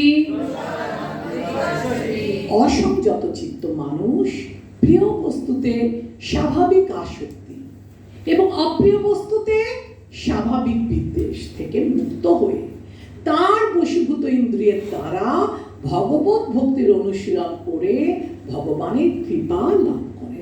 কিন্তু যারা সংযত চিত্ত, যারা এটা বুঝতে শিখেছে, তারা কি করে, নিজের ইন্দ্রিয়গুলোকে কন্ট্রোল করার জন্য সে কি করে, সে ভগবানের ভক্তি করে। ভগবানের ভক্তির মাধ্যমে ধীরে ধীরে কি করবে, সে ইন্দ্রিয়গুলোকে দমন করতে সক্ষম হবে। আর দেখুন, এই যে ইন্দ্রিয়ের আসক্তির উদাহরণ দিচ্ছে, এরা দেবতারাও বাদ নেই।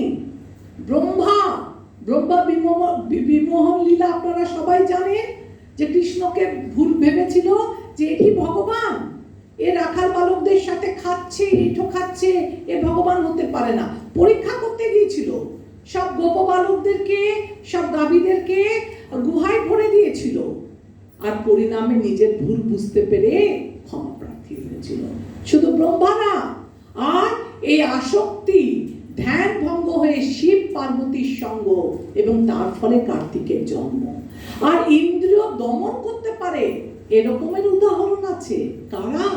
হরিদাস ঠাকুর। স্বয়ং মায়াদেবী এসেছিল পরীক্ষা করতে, কিন্তু হরিদাস ঠাকুর সেই পরীক্ষায় উত্তীর্ণ হয়েছিলেন। যমুনাচার্য, খুব সুন্দর আপনাদের ওখানে যমুনাচার্যের কথা লেখা আছে, দেখবেন যে আমি এখন ভগবত ভক্তি, আপনাদের তাৎপর্যটা ভালো করে পড়বেন, ওখানে লেখা আছে যে আমি এখন ভগবত ভক্ত হয়েছি, এখন আমি এই পূর্বকৃত নারীর সঙ্গের কথা চিন্তা করলেই আমার মন বিতৃষ্ণায় ভরে আসে, আমি থুতু ফেলি সেই সঙ্গমে।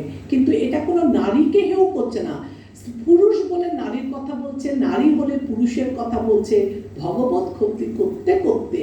আর কি দেখা যায় যে পূর্বাতন যারা সঙ্গ করেছিল স্ত্রী পুরুষের সঙ্গ, সেটা তারা এখন আর চায় না। স্থিতপ্রজ্ঞ কিভাবে হওয়া যায়? রাগ ও দেশ ত্যাগ করে। পড়ুন তো এটা কেউ, স্থিতপ্রজ্ঞ কিভাবে হওয়া যায়? রাগ ও দেশ ত্যাগ। সংযত চিত্ত মানুষ প্রিয় বস্তুতে স্বাভাবিক আসক্তি এবং অপ্রিয় বস্তুতে স্বাভাবিক বিদ্বেষ থেকে মুক্ত হয়ে তার বশীভূত ইন্দ্রিয়ের দ্বারা ভগবত ভক্তির অনুশীলন করে ভগবানের কৃপা লাভ করে। চিন্ময় চেতনায় অধিষ্ঠিত হওয়ার ফলে তখন আর জড়জগতের চিন্তার দুঃখ থাকে না। এভাবে প্রসন্নতা লাভ করার ফলে বুদ্ধি শীঘ্রই স্থির হয়।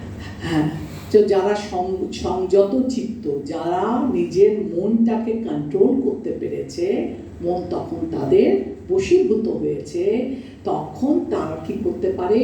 প্রিয় বস্তুতে স্বাভাবিক আসক্তি। আর এরা ইন্দ্রিয়গুলোকে বশ করতে পারে কোথা দিয়ে?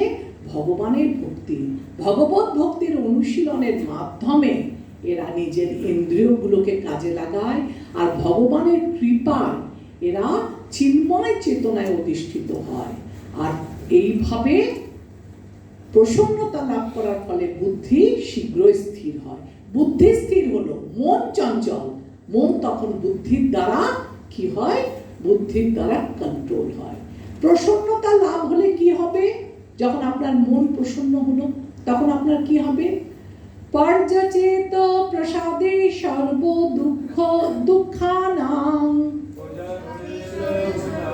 পর্যচেত প্রসাদে সর্ব, পর্যচেত প্রসাদে সর্ব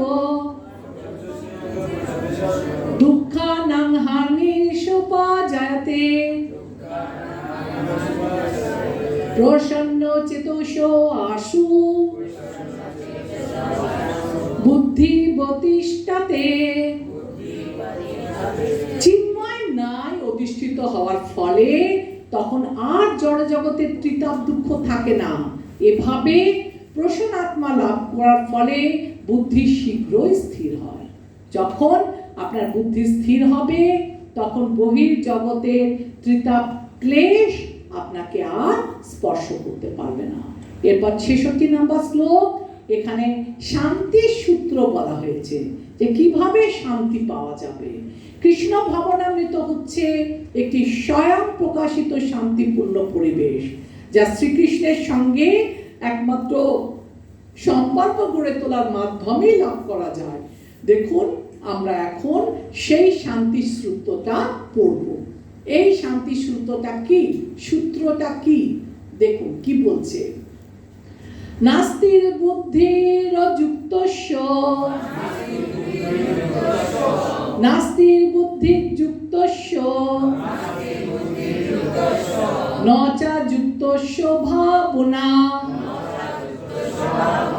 নচা ভবয়াত শান্তি, অসন্তোষ্য কুত সুখাম। যে ব্যক্তি কৃষ্ণ ভাবনায় যুক্ত নয়, তার চিত্ত সংযত নয় এবং তার পারমার্থিক বুদ্ধি থাকতে পারে না। আর পারমার্থ চিন্তা শূন্য ব্যক্তির শান্তি লাভের কোনো সম্ভাবনা নেই। এই রকম শান্তিবিহীন ব্যক্তির প্রকৃত সুখ কোথায়? একমাত্র সুখ বলে আমরা যাদের জানি, সে সুখগুলো হচ্ছে ক্ষণিকের সুখ। দুটো দুঃখের মাঝখানে একটা ক্ষণিকের উপলব্ধি মাত্র। প্রকৃত সুখ, প্রকৃত আনন্দ হচ্ছে ভগবানের ভক্তির মাধ্যমে। দৃষ্টান্ত দিচ্ছে দেখুন, আমাদের যদি অনিয়ন্ত্রিত ইন্দ্রিয় হয়, যদি আমাদের ইন্দ্রিয়গুলোকে আমরা কন্ট্রোল করতে না পারি, যেমন প্রতিকূল বায়ু নৌকাকে অস্থির করে তোলে। আপনার নৌকো যাচ্ছে, হাওয়া বইছে উল্টো দিকে, তাহলে কি হবে? নৌকোটা একদম ছটপট ছটপট করবে, এগিয়ে যেতে পারবে না, প্রতিকূল পরিস্থিতির মধ্যে দিয়ে যাচ্ছে। তেমনি সদা বিচরণকারী যে কোনো মাত্র ইন্দ্রিয়ের আকর্ষণেও মন অসংযত ব্যক্তির প্রজ্ঞাকে হরণ করতে পারে। এই যে আমাদের মন, ইন্দ্রিয়গুলো, পাঁচটা ইন্দ্রিয়, যে কোনো একটা ইন্দ্রিয় যদি বিপাকে চলে, বেপথে যায়, আপনি 5টা ইন্দ্রিয়কে কন্ট্রোল করেছেন, এই 5টা ইন্দ্রিয়ের মধ্যে একটা ইন্দ্রিয় যদি আপনার পথচ্যুত হয়ে যায়, তাহলেই আপনার যে কোনো ব্যক্তিকে, যে কোনো অসংযত ব্যক্তির প্রজ্ঞাকে হরণ করে নিতে পারে। কিরকম দেখুন। ও আচ্ছা, এটাই বলেছে শ্লোকের মাধ্যমে, ইন্দ্রিয়ানাং হি চরতাং জান অন্য অনুবিধীয়তে তদস্য হরতি প্রজ্ঞাং তদস্য হরতি প্রজ্ঞাং বায়ু তদস্যি হরতি প্রজ্ঞাং বায়ু অর্ণাভূমিবং ভসি। প্রতিকূল বায়ু নৌকাকে যেমন অস্থির করে, তেমনি সদা বিচরণকারী যে কোনো একটি মাত্র ইন্দ্রিয়ের আকর্ষণও মন অসংযত ব্যক্তির প্রজ্ঞাকে হরণ করে দিতে পারে। একদম খুব সংযত ব্যক্তি বহু বছর ধরে কি করেছিল?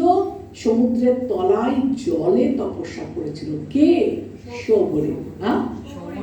সৌবরী মুনি। কিন্তু হাজার হাজার বছর তপস্যা করার পরেও তার কি হয়েছে? হঠাৎ চোখ খুলে দুটো মৎস্যকে সঙ্গমে রত দেখে তার আবার সংসার করার ইচ্ছা হয়েছে। হাজার হাজার বছর ধরে জলের তলায় পড়ে তপস্যা করেছিল, বেশভূষা, চুল, বক্ষ, গাত্র, জামা কাপড় সব নষ্ট হয়ে গেছে, কিন্তু দুটো মৎস্যের মৈথুন দেখে তার পুনরায় সংসার ধর্মে আবার কি হয়ে গেল? আসক্ত হল। আর চলে গেল মান্ধাতা রাজার কাছে।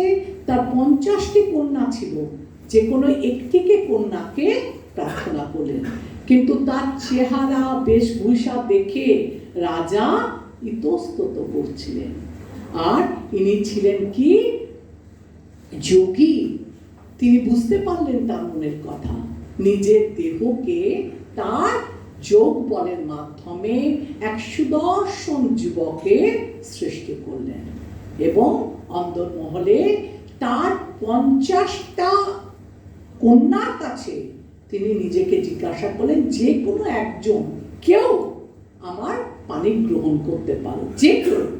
কিন্তু তার রূপ এত সুন্দর ছিল যে মান্ধাতার 50টা কন্যাই তার পানি গ্রহণ করতে চাইলেন। তাই এই 50 জনের সাথেই তিনি বিবাহ করে আবার সংসার ধর্ম শুরু করলেন। তার মানে হাজার হাজার বছর ধরে তপস্যা করার ফলে একটা মাত্র ইন্দ্রিয়, চোখের দ্বারা তিনি দুটো মৎস্যের মৈথুন কার্য থেকে তার সমস্ত অতীতের সব কার্য ভুলে গিয়ে তাকে কি করলো? মায়ার দ্বারা আবদ্ধ হয়ে আবার সংসার জীবন যাপন করলো। যখন তার জ্ঞান ফিরল, তখন আবার তিনি ভগবানের আরাধনা করতে বেরিয়ে গেলেন 50 জন পত্নী সহ এবং ভগবদ্ধামে গেছিলেন। আমরা দেখি নারদকে, নারদ বলেন যে আমি কখন ইন্দ্রিয় সংযম করতে পারি, আর এই মায়া কি? মায়া কি? একবার কৃষ্ণ এই নারদকেও এই মায়া কি দেখিয়েছিল। হঠাৎ কৃষ্ণ তৃষ্ণার্ত হয়েছিল, জল আনতে গেছিল, জল আনতে গিয়ে এক সুন্দরী যুবতীর সাক্ষাৎ, তার সাথে মায়ার দ্বারা আবদ্ধ হয়ে, এই যে বললো বিষয়ের দিকে তাকাতে তাকাতে সে ওই সুন্দরী নারীর সাথে ঘর সংসার সব কিছু করে এত বছর ধরে হঠাৎ বলছে, ভ্রম হলো, যারে জেগে উঠলো সত্তা, যে আমি তো জল আনতে গিয়েছিলাম কৃষ্ণের জন্য, এ আমি কোথায়? এই করতে করতে যখন ছটফট করতে করতে জলের ধারে কিনারায় যখন জেগে উঠলো, ওই যে বলি না স্বপ্নের মধ্যে আমরা অনেক কিছু করি, তখন কৃষ্ণ বলল, কেন? তুমি তো অনেকক্ষণ ধরে আমার জল আনতে গেছো, কত যুগ কেটে গেছে, তার মানে যে কোনো ব্যক্তিকে মায়া এত শক্তিশালী, যে কোনো ব্যক্তির প্রজ্ঞাকে যে কোনো সময় হরণ করতে পারে। দৈবী হিংসা গুণময়ী মম মায়া দুরত্যয়া। তাই জন্য মামে ভজ প্রপদ্যন্তে, যে আমাকে ভক্তি করবে সেই একমাত্র এই মায়া থেকে দূরে থাকতে পারবে।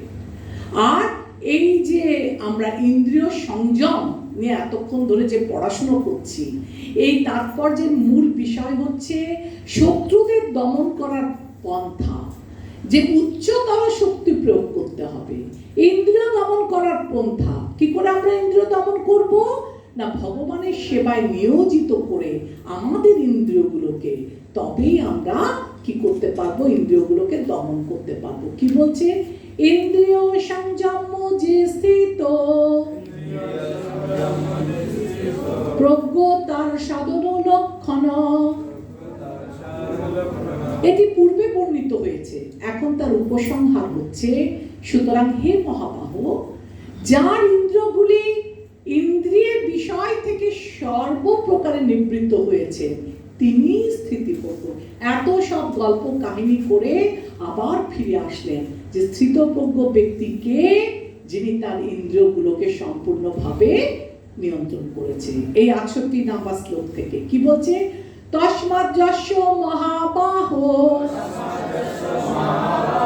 নিগৃহীতানি সর্বশ ইন্দ্রিয়াণি ইন্দ্রিয়ার্থেভ্যো তস্য প্রজ্ঞা প্রতিষ্ঠিতা। হে মহাবাহ, যার ইন্দ্রিয়গুলি ইন্দ্রিয়ার বিষয় থেকে সর্বপ্রকারে নিবৃত্ত হয়েছে তিনি স্থিতপ্রজ্ঞ। এবার আমরা দেখব যে বুদ্ধিমান লোক আছে, দুই রকমের বুদ্ধিমান লোক আছে। এরা কারা? শ্লোক 69-এ আমরা আরো সুন্দর করে পড়ব শ্লোক। দেখুন কি বলছে শ্লোক নাম্বার 69, 69। জানিষা সর্বভূতানাং তস্যাং জাগর্তি সংযমী যস্যাৎ জাগ্রতি ভূতানি সা নিশা পশ্যতো মুনে। সমস্ত জীবের পক্ষে যা রাত্রি স্বরূপ, স্থিতপ্রজ্ঞ সেই রাত্রিতে জাগরণ থেকে আত্মবুদ্ধিনিষ্ঠ আনন্দকে সাক্ষাৎ অনুভব করেন। আর যখন সমস্ত জীবেরা জেগে থাকে তখন তত্ত্বদর্শী মুনির নিকট তা রাত্রি স্বরূপ। তার মানে কি? যখন সবাই, এই যে প্রভুজি বললো না, কি নাম, শুভঙ্কর প্রভুজি বললো না, বললাম কত সকালে উঠেছিলে, আগের দিন জিজ্ঞাসা করলাম না, তো প্রভুজি কি বললো? আমি 1টা-2টোর সময় উঠে পড়েছি, নটা শেষ করতে হবে না। তো সাধারণ লোকরা রাত্রেবেলা ঘুমায় আর সকালবেলা বিভিন্ন রকম কার্যে ব্যস্ত থাকে। বলছে যারা স্থিতপ্রজ্ঞ ব্যক্তি তারা কি করছে, যে ওই রাত্রিকাল যখন সবাই নিস্তব্ধ আছে তখন সে ভগবানের আরাধনা করছে। সমস্ত জীবের পক্ষে যা রাত্রি স্বরূপ, স্থিতপ্রজ্ঞ সেই রাত্রিতে জাগরিত থেকে আত্মবুদ্ধিনিষ্ঠ আনন্দকে সাক্ষাৎ অনুভব করে। তার মানে নির্জনে একাকী নিঃশব্দে ভগবানের নাম গান করে যে আনন্দ সে সেটা উপলব্ধি করেছে। আপূর্যমানম অচল প্রতিষ্ঠা সমুদ্র মাপ প্রবিশ্যন্তি যদ্ভাত তদ্দৎ কামাজ প্রবিশ্যন্তি সর্বে শান্তিম আপনোতি কামকামী শান্তিম আপনোতি ন কামকামী।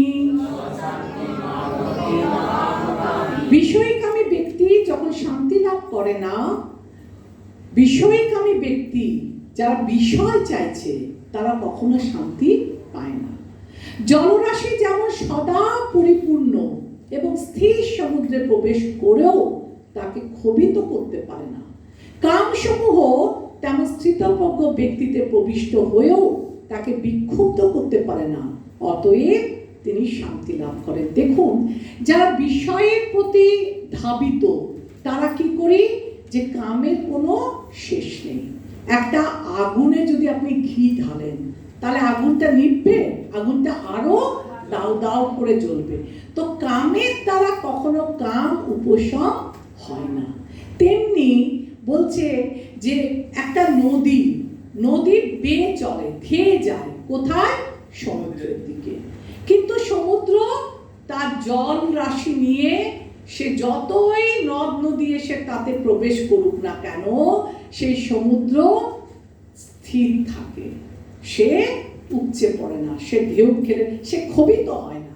তেমনি যারা স্থিতপ্রজ্ঞ ব্যক্তি, তাদের ইন্দ্রিয়গুলো যতই কাম বাসনা তাদের মনের মধ্যে ঢোকা, তারা কি করে? তাদের দ্বারা, সে কামের দ্বারা, ইন্দ্রিয়ের দ্বারা, বহির্বিশ্বের দ্বারা তারা কি হয় না? তারা চঞ্চল হয় না, তারা বিক্ষুব্ধ হন না, তাই তারা সর্বতোভাবে শান্তি লাভ করেন। 70-71 শ্লোকে দেখব বিষয় সমূহেতে অর্জুন আবার বললেন, অর্জুন যদি আবার বলেন বিষয় সমূহে দৃষ্টি থাকে না বলে কি করে যোগী ব্যক্তি বিষয় সমূহ ভোগ করতে পারেন, তার উত্তরে স্থিতপ্রজ্ঞ ব্যক্তি প্রকৃত শান্তি লাভ করেন। বিষয়কামী ব্যক্তি কখনো শান্তি লাভ করে না। এই যেটা আমি বললাম যে জলরাশি সর্বদা পরিপূর্ণ এবং স্থির সমুদ্রে প্রবেশ করেও সমুদ্রকে ক্ষোভিত করতে পারে না। তার স্থিতপ্রজ্ঞ ব্যক্তির ভেতর যতই জড়জাগতিক বাসনা কামনা আসুক না কেন, সে কি করে? সে সেগুলোকে নিতে পারে। আমরা দেখি না যে খুব ভালো ব্যাটসম্যান ক্রিকেট খেলে, হ্যাঁ, তো ক্রিকেট খেলে কি হয়, যে কোনো সময় একটা বল থ্রো করে ক্রিকেটের পেছনে কি থাকে? উইকেট। ওই উইকেটগুলো পড়ে গেলে আউট হয়ে যায়। কিন্তু যারা গুড ব্যাটসম্যান, যেভাবে যত দিক থেকেই না বল করুক, যেমন ভাবে সে কি করে? ওই ব্যাট বলগুলোর মোকাবিলা করে আর নিজের উইকেট ফেলা থেকে নিজের টিমকে বাঁচায়। ঠিক তেমনি ভাবে বিভিন্ন দিক থেকে স্থিতপ্রজ্ঞ ব্যক্তির আক্রমণ আসে, কিন্তু সে মনটাকে এমনভাবে সংযত করেছে, এমনভাবে করেছে যাতে করে যেদিক থেকে খুশি আসুক না কেন, এই ইন্দ্রিয়ের দ্বারা বহির্বিশ্বের রূপ, রস, শব্দ, গন্ধ, স্পর্শ তাকে আর ক্ষুব্ধ করতে পারে না, কারণ সে তার আত্মাতেই সে শান্তি লাভ করেছে। বিহায় কামাঞ্জ সর্বান কুমং চরতি নিষ্পৃহা নির্মমো নিরহংকার শান্তিম অধিগচ্ছতি। যে ব্যক্তি সমস্ত কামনা বাসনা পরিত্যাগ করে জড় বিষয়ের প্রতি নিষ্পৃহ, নিরহংকার ও মমত্ব বোধ রহিত হয়ে বিচরণ করেন, তিনি প্রকৃত শান্তি লাভ করেছেন। ওই স্থিতপ্রজ্ঞ ব্যক্তির একটার পর একটা আপনাদেরকে শ্লোকের মাধ্যমে বুঝিয়েছেন যে কি, যে কৃষ্ণ ভক্ত নিষ্কাম, অতএব শান্ত, আর ভুক্তি মুক্তি সিদ্ধিকামী এরা সকলেই অশান্তি। তারা আরো চায়, আরো কি করে পাবো, আরো দরকার, ফলে মন সর্বদা অশান্ত। কিন্তু যে কৃষ্ণ ভক্ত, সে তার আত্মাতেই তার জীবন, আত্মার সাথেই তার সম্পর্ক, তাই বহির্বিশ্বে কি হচ্ছে সেটা তাকে ক্ষুব্ধ করতে পারে না। নিষ্কাম বলতে কি বোঝাচ্ছে? তাহলে নিষ্কাম বলতে বোঝাচ্ছে যে জড় জগতে তার আর কোনো কামনা বাসনার দ্বারা তাকে আর প্রলুব্ধ করতে পারে না। এই তাৎপর্যটার মূল বিষয় কি? কৃষ্ণ ভক্ত হচ্ছে সমুদ্রের মতো, নিজের মধ্যে সর্বদা পরিপূর্ণ। আর ইন্দ্রিয়ের নদী চক্ষু, কর্ণ, নাসিকা, জিহ্বা, ত্বক, পাঁচটা নদী, এদের বেয়ে আসছে কামনা বাসনায় যত জলই তার হৃদয়ে প্রবেশ করুক, তার হৃদয় সমুদ্রের মতোই অবিচল ভাবে পরিপূর্ণ থাকে। এটা হচ্ছে এই তাৎপর্যের মূল বিষয়। এবার পূর্বোক্ত জ্ঞান নিষ্ঠাকে প্রশংসা করতে করতে উপসংহারে বলেছে এই ব্রহ্মস্থিতি কি, এই ব্রহ্মস্থিতি কি, কি সংজ্ঞা, তার ফল কি, সেটা সম্বন্ধে 72 নম্বর শ্লোকে বলেছে, এষা ব্রহ্মী স্থিতি পার্থ নৈনাং প্রাপ্য বিমোহতি স্থিতা সম্মন্তু কালেপি ব্রহ্ম নির্বাণমৃচ্ছতি। এই প্রকার স্থিতিকেই ব্রহ্মস্থিতি বলে। যে ব্যক্তি, যে ভক্তকে কোনোভাবেই আর এই বাহির জগতের ইন্দ্রিয়গুলো কি করতে পারছে না, নড়াতে পারছে না, ইন্দ্রিয়গুলোর দ্বারা প্রলোভিত হতে পারছে না, খুব বিক্ষুব্ধ হচ্ছে না, তার সেই ব্যক্তি, সেই ভক্তর যে স্থিতি, সেই স্থিতিটাকে বলছে ব্রহ্মস্থিতি। হে পার্থ, যিনি এই স্থিতি লাভ করেন তিনি মোহপ্রাপ্ত হন না। জীবনের অন্তিম সময়ে এই স্থিতি লাভ করে তিনি এই জড় জগতের বন্ধন থেকে মুক্ত হয়ে ভগবত ধামে প্রবেশ করেন। মৃত্যুর সময় life is preparation and death is the examination. আপনি সারা জীবন ধরে ভক্তি করে কি দেখলেন? সারা জীবন ধরে ভক্তি করে আপনি, আপনার পরীক্ষা হবে জীবনের শেষে, সেটা কি, যে আপনি মৃত্যুর সময় ভগবানের নাম স্মরণ করতে পেরেছেন কি না। তো এইভাবে স্থিতপ্রজ্ঞ ব্যক্তির বিশদ আলোচনা করে আমরা 3য় অধ্যায় শেষ করলাম। আপনাদের কাছে আজকে একটা আস্তিক বনাম নাস্তিক প্রশ্ন উত্তর হচ্ছে। আপনারা প্রশ্ন করবেন, প্রভুজিরা মাতাজিরা আনসার করবে। আর আপনারা একদল হবেন আস্তিক, আপনারা হচ্ছেন নাস্তিক। ওনারা প্রশ্ন করে আপনারা উত্তর দেবেন, আপনারা প্রশ্ন করলে ওনারা উত্তর দেবেন। ভক্ত কষ্ট পায় কেন? আত্মা আছে কেন? বিশ্বাস করব। কেউ সুখে আছি, কেউ দুঃখে, ভগবান যদি থাকে তা কেন? কিন্তু আমি এই মুহূর্তে এই সেশনটাকে একটু স্থগিত রাখছি, কারণ আজ আমি আপনাদের জন্য নিয়ে এসেছি ক্লোজ বুকের কোশ্চেন আনসার। সবাই ক্লোজ বুক, হ্যান্ডবুকটা খুলুন।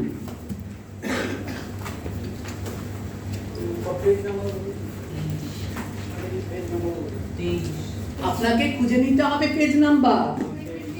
এই হ্যান্ডবুকটা নিয়ে মাতাজি পড়াশোনা করে না।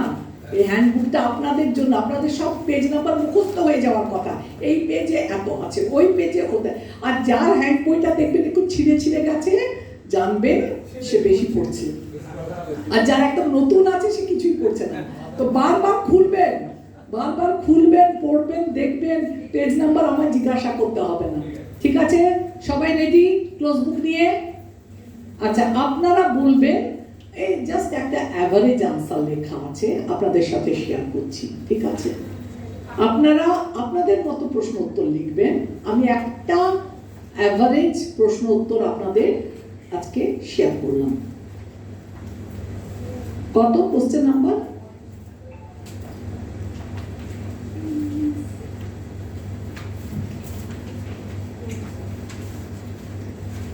মাইকটা প্রভুজি রেখে গেছে, আপনারা একজন কোশ্চেন পড়ুন, অন্য মাতাজি প্রভুজিরা উত্তর দেবে। কি আছে 1 নম্বর প্রশ্নটা? ক্লোজ বইয়ের প্রশ্ন, 2 অধ্যায়ে। অর্জুনের যুদ্ধ না করার যুক্তিগুলোর তালিকা করুন। যুদ্ধ না করার জন্য অর্জুনের তালিকাভুক্ত করুন যুক্তিগুলো। দেখুন, এটা যে সবসময় ঠিক হবে এরও মানে নেই। আপনারা আপনাদের মতো বলুন। অর্জুনের কি কি যুক্তি ছিল বলুন? করুণা, উপভোগ, পাপের ভয়, কুলক্ষয়, সিদ্ধান্তের মধ্যে এইটুকু লিখলেই নম্বর। এটা আমি বারবার ডিসকাস করেছি, লিখেও দিয়েছি। এটা অন্য ভাষায় এখানে লেখা আছে। আপনাদের যেটা বললাম এই 5টাই আনসার। 2 নম্বর বলুন, এরা অনেক লিখেছে, ছাড়ুন, 5টা বললেই হবে। এবার ষড়গুণ আমি যেমন ক্লাসে ডিসকাস করেছি আপনি সেইভাবে বলবেন। 1 মিনিট, কত কোশ্চেন নাম্বার এটা? 13। হ্যাঁ বলুন, আমি যেমন ক্লাসে পড়িয়েছি ওইভাবে বলুন, এটা দেখে বলবেন না। এটাও রাইট ওটাও রাইট, কিন্তু আমি যেটা পড়িয়েছি ওটা বলুন। কি ভগবানের ষড়গুণ কি কি ছিল? সমগ্র, আস্তে আস্তে, 1 নাম্বার সমগ্র ঐশ্বর্য। আপনারা বলছি এই জন্য যে আপনারা মুখস্থ করুন, এগুলো আসবে পরীক্ষায়। তাহলে 1 নাম্বার হলো সমগ্র ঐশ্বর্য, 2 নাম্বার সমগ্র বীর্য, 3 নাম্বার সমগ্র যশ, 4 নাম্বার সমগ্র শ্রী, 5 নাম্বার সমগ্র জ্ঞান, আর 6 নাম্বার সবার মুখস্থ হয়েছে তো? তাহলে নেগেটিভ চিন্তা করবেন না তো, পরীক্ষা আসছে কি করব কি না। আজকে আমি কি শেখালাম আপনাদের? যদি আপনি নেগেটিভ চিন্তা করেন আপনার এক্সাম কি হবে? নেগেটিভ। Always think positive. যখন আপনি পজিটিভ চিন্তা করবেন আপনার আনসার পজিটিভ। এগুলো কপি করার চেষ্টা করবেন না, যেটা আমি ক্লাসে পড়িয়েছি ওইভাবে আনসার দেবেন। এখানে যা লেখা থাকুক ওইগুলোই লেখা আছে অন্য ফর্মে, ঠিক আছে? আমি ইচ্ছে করেই করেছি এটা, যাতে আপনারা কপি না করেন। ক্ষুদ্রম হৃদয় দৌর্বল্যম, বলুন এর মিনিংটা বলুন। হ্যাঁ হ্যাঁ, এক কথায় বলুন, হৃদয়ের ক্ষুদ্র দুর্বলতা। চলবে, এটা এটার সঙ্গে ম্যাচ করলো। 15 নাম্বারটা পড়ুন, কি আছে কোশ্চেন? এটা আমি যেটা বলেছি ওটা বলুন। কে বলবে? হ্যাঁ হ্যাঁ, মাতাজি বলবে। ঝুম্পা। যে গুরু জঘন্য কাজে লিপ্ত হয়, একটা পয়েন্ট। আর একটা প্রভুজিদের ভালো মন্দ বিচারবোধ হারিয়ে ফেলে, দুটো হলো শাস্ত্রীয় নিয়ম উল্লঙ্ঘন করে, 3টে হলো আচ্ছা গুরু পরম্পরায় যদি যুক্ত না থাকে। তো 4 পয়েন্ট। আর ঘরে পড়তে হবে, এখানেই ডিসকাস করে এখানেই মুখস্থ করে নিন, আর তাহলে আপনারা লিখতে পারবেন। 15 নাম্বার কোশ্চেন হয়ে গেল। 16 নাম্বার, ধর্ম সমুদ্ধ চেত বাক্যাংশিকের অর্থ কি? ধর্ম সমূঢ় চেত। ধর্ম মানে ধর্ম, সমূঢ় মানে কি? হত বুদ্ধি। আর চেত মানে কি? চিত্ত, মন। তার মানে একসঙ্গে এবার বলুন ওটা কি হবে? হতবুদ্ধি। ধর্মে কি? হতবুদ্ধি চিত্ত। ঠিক আছে, সবাই বুঝেছেন? দুর্বলতার কারণে সমস্ত সংযম হারিয়ে ফেলে। একই। আত্মার আকার যখন একটি চুলের উপর, আচ্ছা আত্মার এ কি? আত্মার পরিমাপ কি? এখানে যেটা লেখা আছে এই উত্তর দেবেন না, আপনারাকে আমি যেমন শিখিয়েছি ওরকম বলবেন, যেটা আপনাদের লেখা আছে। কেশাগ্রে 10,000 ভাগের 1 ভাগ হচ্ছে আত্মার আয়তন। এটা এখানে এটাই লিখেছে, কিন্তু অন্য বাক্যে, অন্য শব্দে। অস্তিত্বের লক্ষণই বাকি। হ্যাঁ কি? আচ্ছা, অস্তিত্বের লক্ষণটা কি? আত্মা যে আমাদের দেহের চেতনা। যতক্ষণ আমাদের চেতনা থাকবে তার মানে আমার দেহে আত্মা আছে। দেহ থেকে যখন আত্মা চলে যাবে তখন ওটা চেতনা চলে যাবে, তখন সেই দেহটা দেহ থাকবে, ওটা ডেড বডি হয়ে গেল, মৃত দেহ হয়ে গেল। তারপর বলুন 2-20 আপনারা পাবেন উত্তরটা। শরীরে 6 প্রকার রূপান্তরের শিকার হয়, তার তালিকা তৈরি করুন। কি কি? জন্ম, তারপর স্থিতি, তারপর বংশবৃদ্ধি, তারপরে ক্ষয়, তারপর বিনাশ। কটা হলো? কিছুকাল স্থায়ী। প্রথমে জন্ম, তারপরে স্থিতি, কিছুকাল স্থায়ী, তারপর বৃদ্ধি, বৃদ্ধিটা আপনারা বাদ দিয়েছিলেন। বৃদ্ধির পরে বংশবৃদ্ধি, তারপর ক্ষয়, তারপর মৃত্যু। সবার মনে থাকবে 6টা স্থিতি? আরেকবার বলুন কি কি? জন্মের পর বাড়লো, বৃদ্ধি, তারপরে কিছুদিন একসাথে বলবেন, আবার বলুন, জন্ম,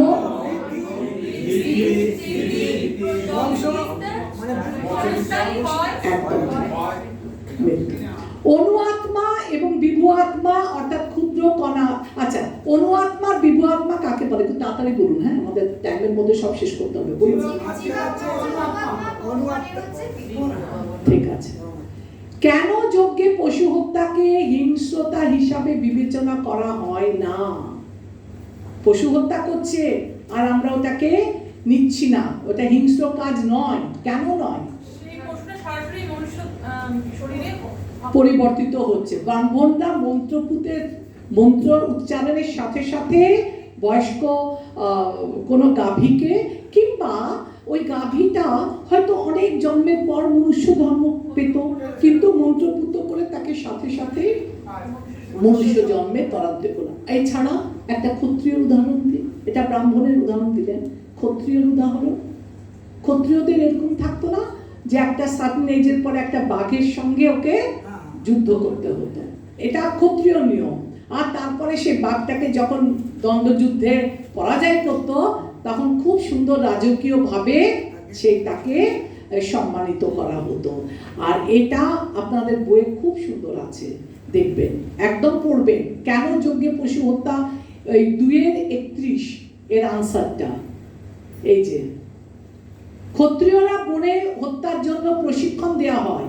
একজন ক্ষত্রিয় বনে গিয়ে বাঘের মুখোমুখি হয়ে তার তরবারি দিয়ে বাঘের সাথে লড়াই করত। বাঘকে হত্যা করা হলে তাকে দাহ করা রাজকীয় আদেশ দেওয়া হতো। বলি দেওয়ার পশু এক রূপ থেকে অন্য রূপে ধীরে ধীরে বিবর্তন প্রক্রিয়ার মধ্যে দিয়ে না গিয়ে তৎক্ষণিক একটি মানব জীবন লাভ করে। এগুলো আপনাদের সব বইয়ে দেওয়া আছে, খালি পড়তে হবে। হ্যান্ড বইটা যদি না ছেড়ে, তার মানে আপনি কিচ্ছু পড়েননি। যত হ্যান্ড বই, প্রভুজি বলেছে আমাকে, মাতাজি কত পেজ, পেজটা তো আপনি আমায় বলবেন, কারণ আপনাদের সব সময় ওটা ঘাঁটতে হবে। ক্ষত্রিয় শব্দের অর্থ কি?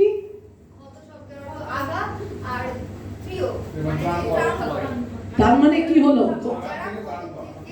হ্যাঁ, আঘাত থেকে যাকে ত্রাণ করে। ঠিক ঠিক ঠিক। স্বধর্মে বলতে কি বোঝায় এবং 2 ধরনের স্বধর্ম কি কি? এটা আমি আপনাদেরকে লিখে পড়িয়েছিলাম তখন। স্বধর্ম 2 রকম, একটা হচ্ছে দেহগত ধর্ম। দেহগত ধর্মটা হচ্ছে বর্ণাশ্রম ধর্ম, আর একটা হচ্ছে পারমার্থিক, এটা হচ্ছে আধ্যাত্মিক ধর্ম। সবই তো পড়েছেন। স্বর্গদ্বারম অপবৃত্তম, বাংশটির অর্থ কি? তাদের জন্য স্বর্গীয় দ্বার সবসময় খোলা, উন্মোচন আছে, খোলা আছে। প্রত্যয় না বিদ্যতে, প্রত্যয় মানে কি? হ্রাস, কমে যাওয়া। ন মানে না, কখনোই না। আর বিদ্যতে মানে আছে, যার কোনো হ্রাস নেই। কার? আমি ক্লাসে অনেকবার পড়েছি, ভগবত সেবা। আমাদের এই যে ভগবতের ভক্তিটা করছি, এই জগতে আমরা যা করি সব ফেলে যেতে হবে মৃত্যুর সময়। ধন সম্পদ, ঘর বাড়ি সব এখানে রেখে গেলাম, আমাদের সাথে কি যাবে? ভগবত ভক্তি। এটা কোনো হ্রাস নেই। যতটুকু এই জন্মে করেছি, পরের জন্মে তারপর থেকে শুরু হবে। ব্যবসাত্মিকা বুদ্ধি, বলুন এটা কি? এটার মানে কি? নিশ্চয়াত্মিকা বুদ্ধি, একদম ঠিক। বেদে মূলত কি নিয়ে আলোচনা করে? এটা একদম আপনাদের না, অনুবাদেই লেখা আছে, ওইটাই বলবেন। বেদে কি? দেখবেন আপনাদের ওই যে নাম্বারটা দেখতে বলেছে, কত নম্বরে?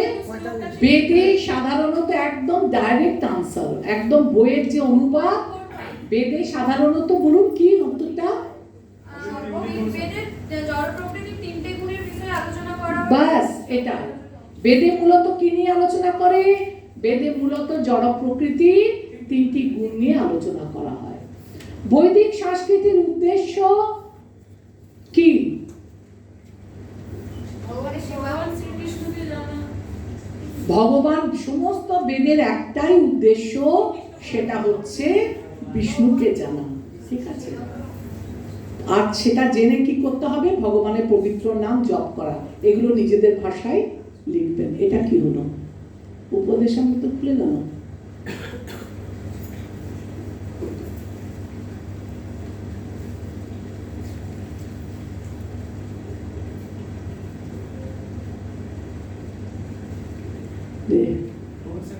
হ্যাঁ, ক্লোজ করে দিন।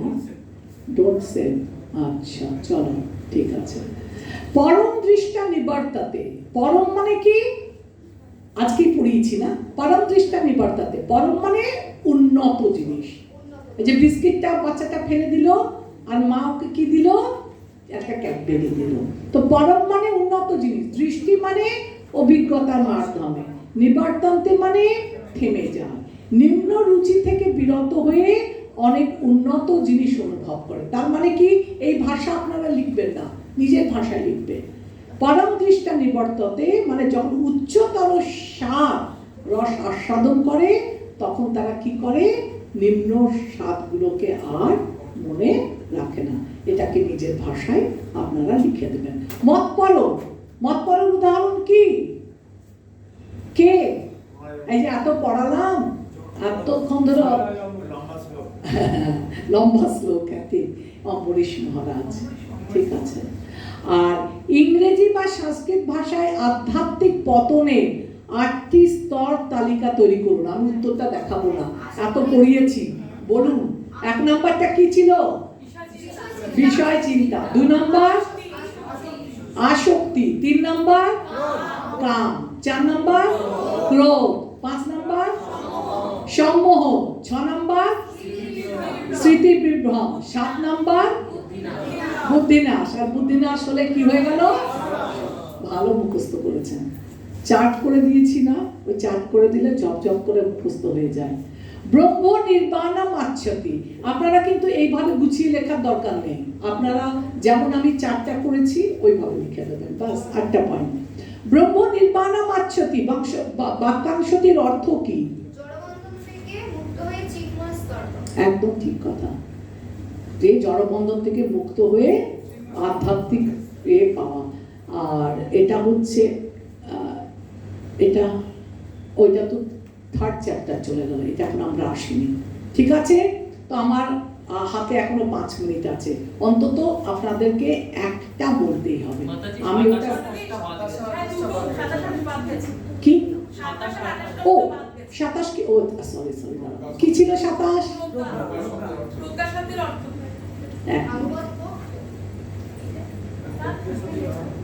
হ্যাঁ, সবই বলে দেবো, আপনারা বলুন।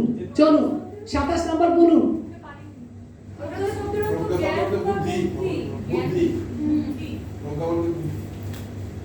শতস্থ হয়ে গেল। স্থিতপ্রজ্ঞ আপনারা পারবেন না?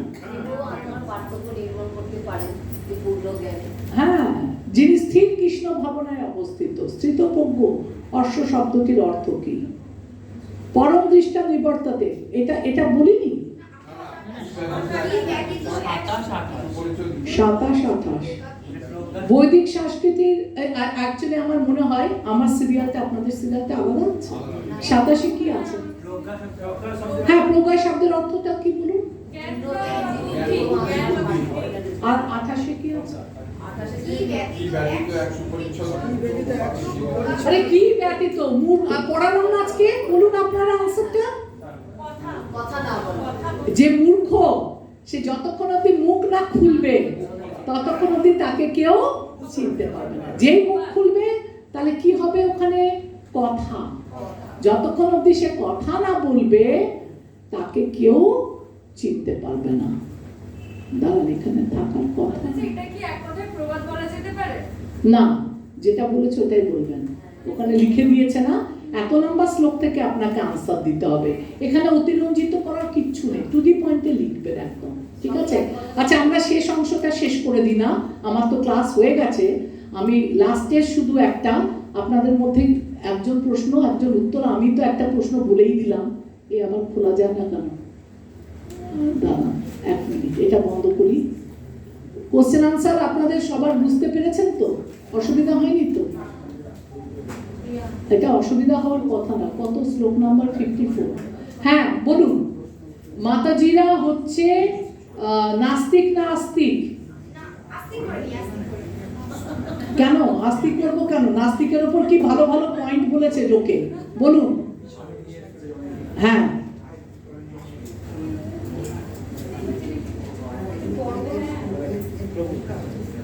আস্তিক কারা? আপনারা আপনারা একটা প্রশ্ন করুন ওদেরকে, যে কোনো খুশি, এটা দেখেও করতে পারেন, আপনার নিজের মন থেকে করুন, ওটা আরো বেশি ভালো হবে। এরা হচ্ছে নাস্তিক, আপনারা হচ্ছেন আস্তিক। আচ্ছা নাস্তিকরাই প্রশ্ন করো প্রথমে।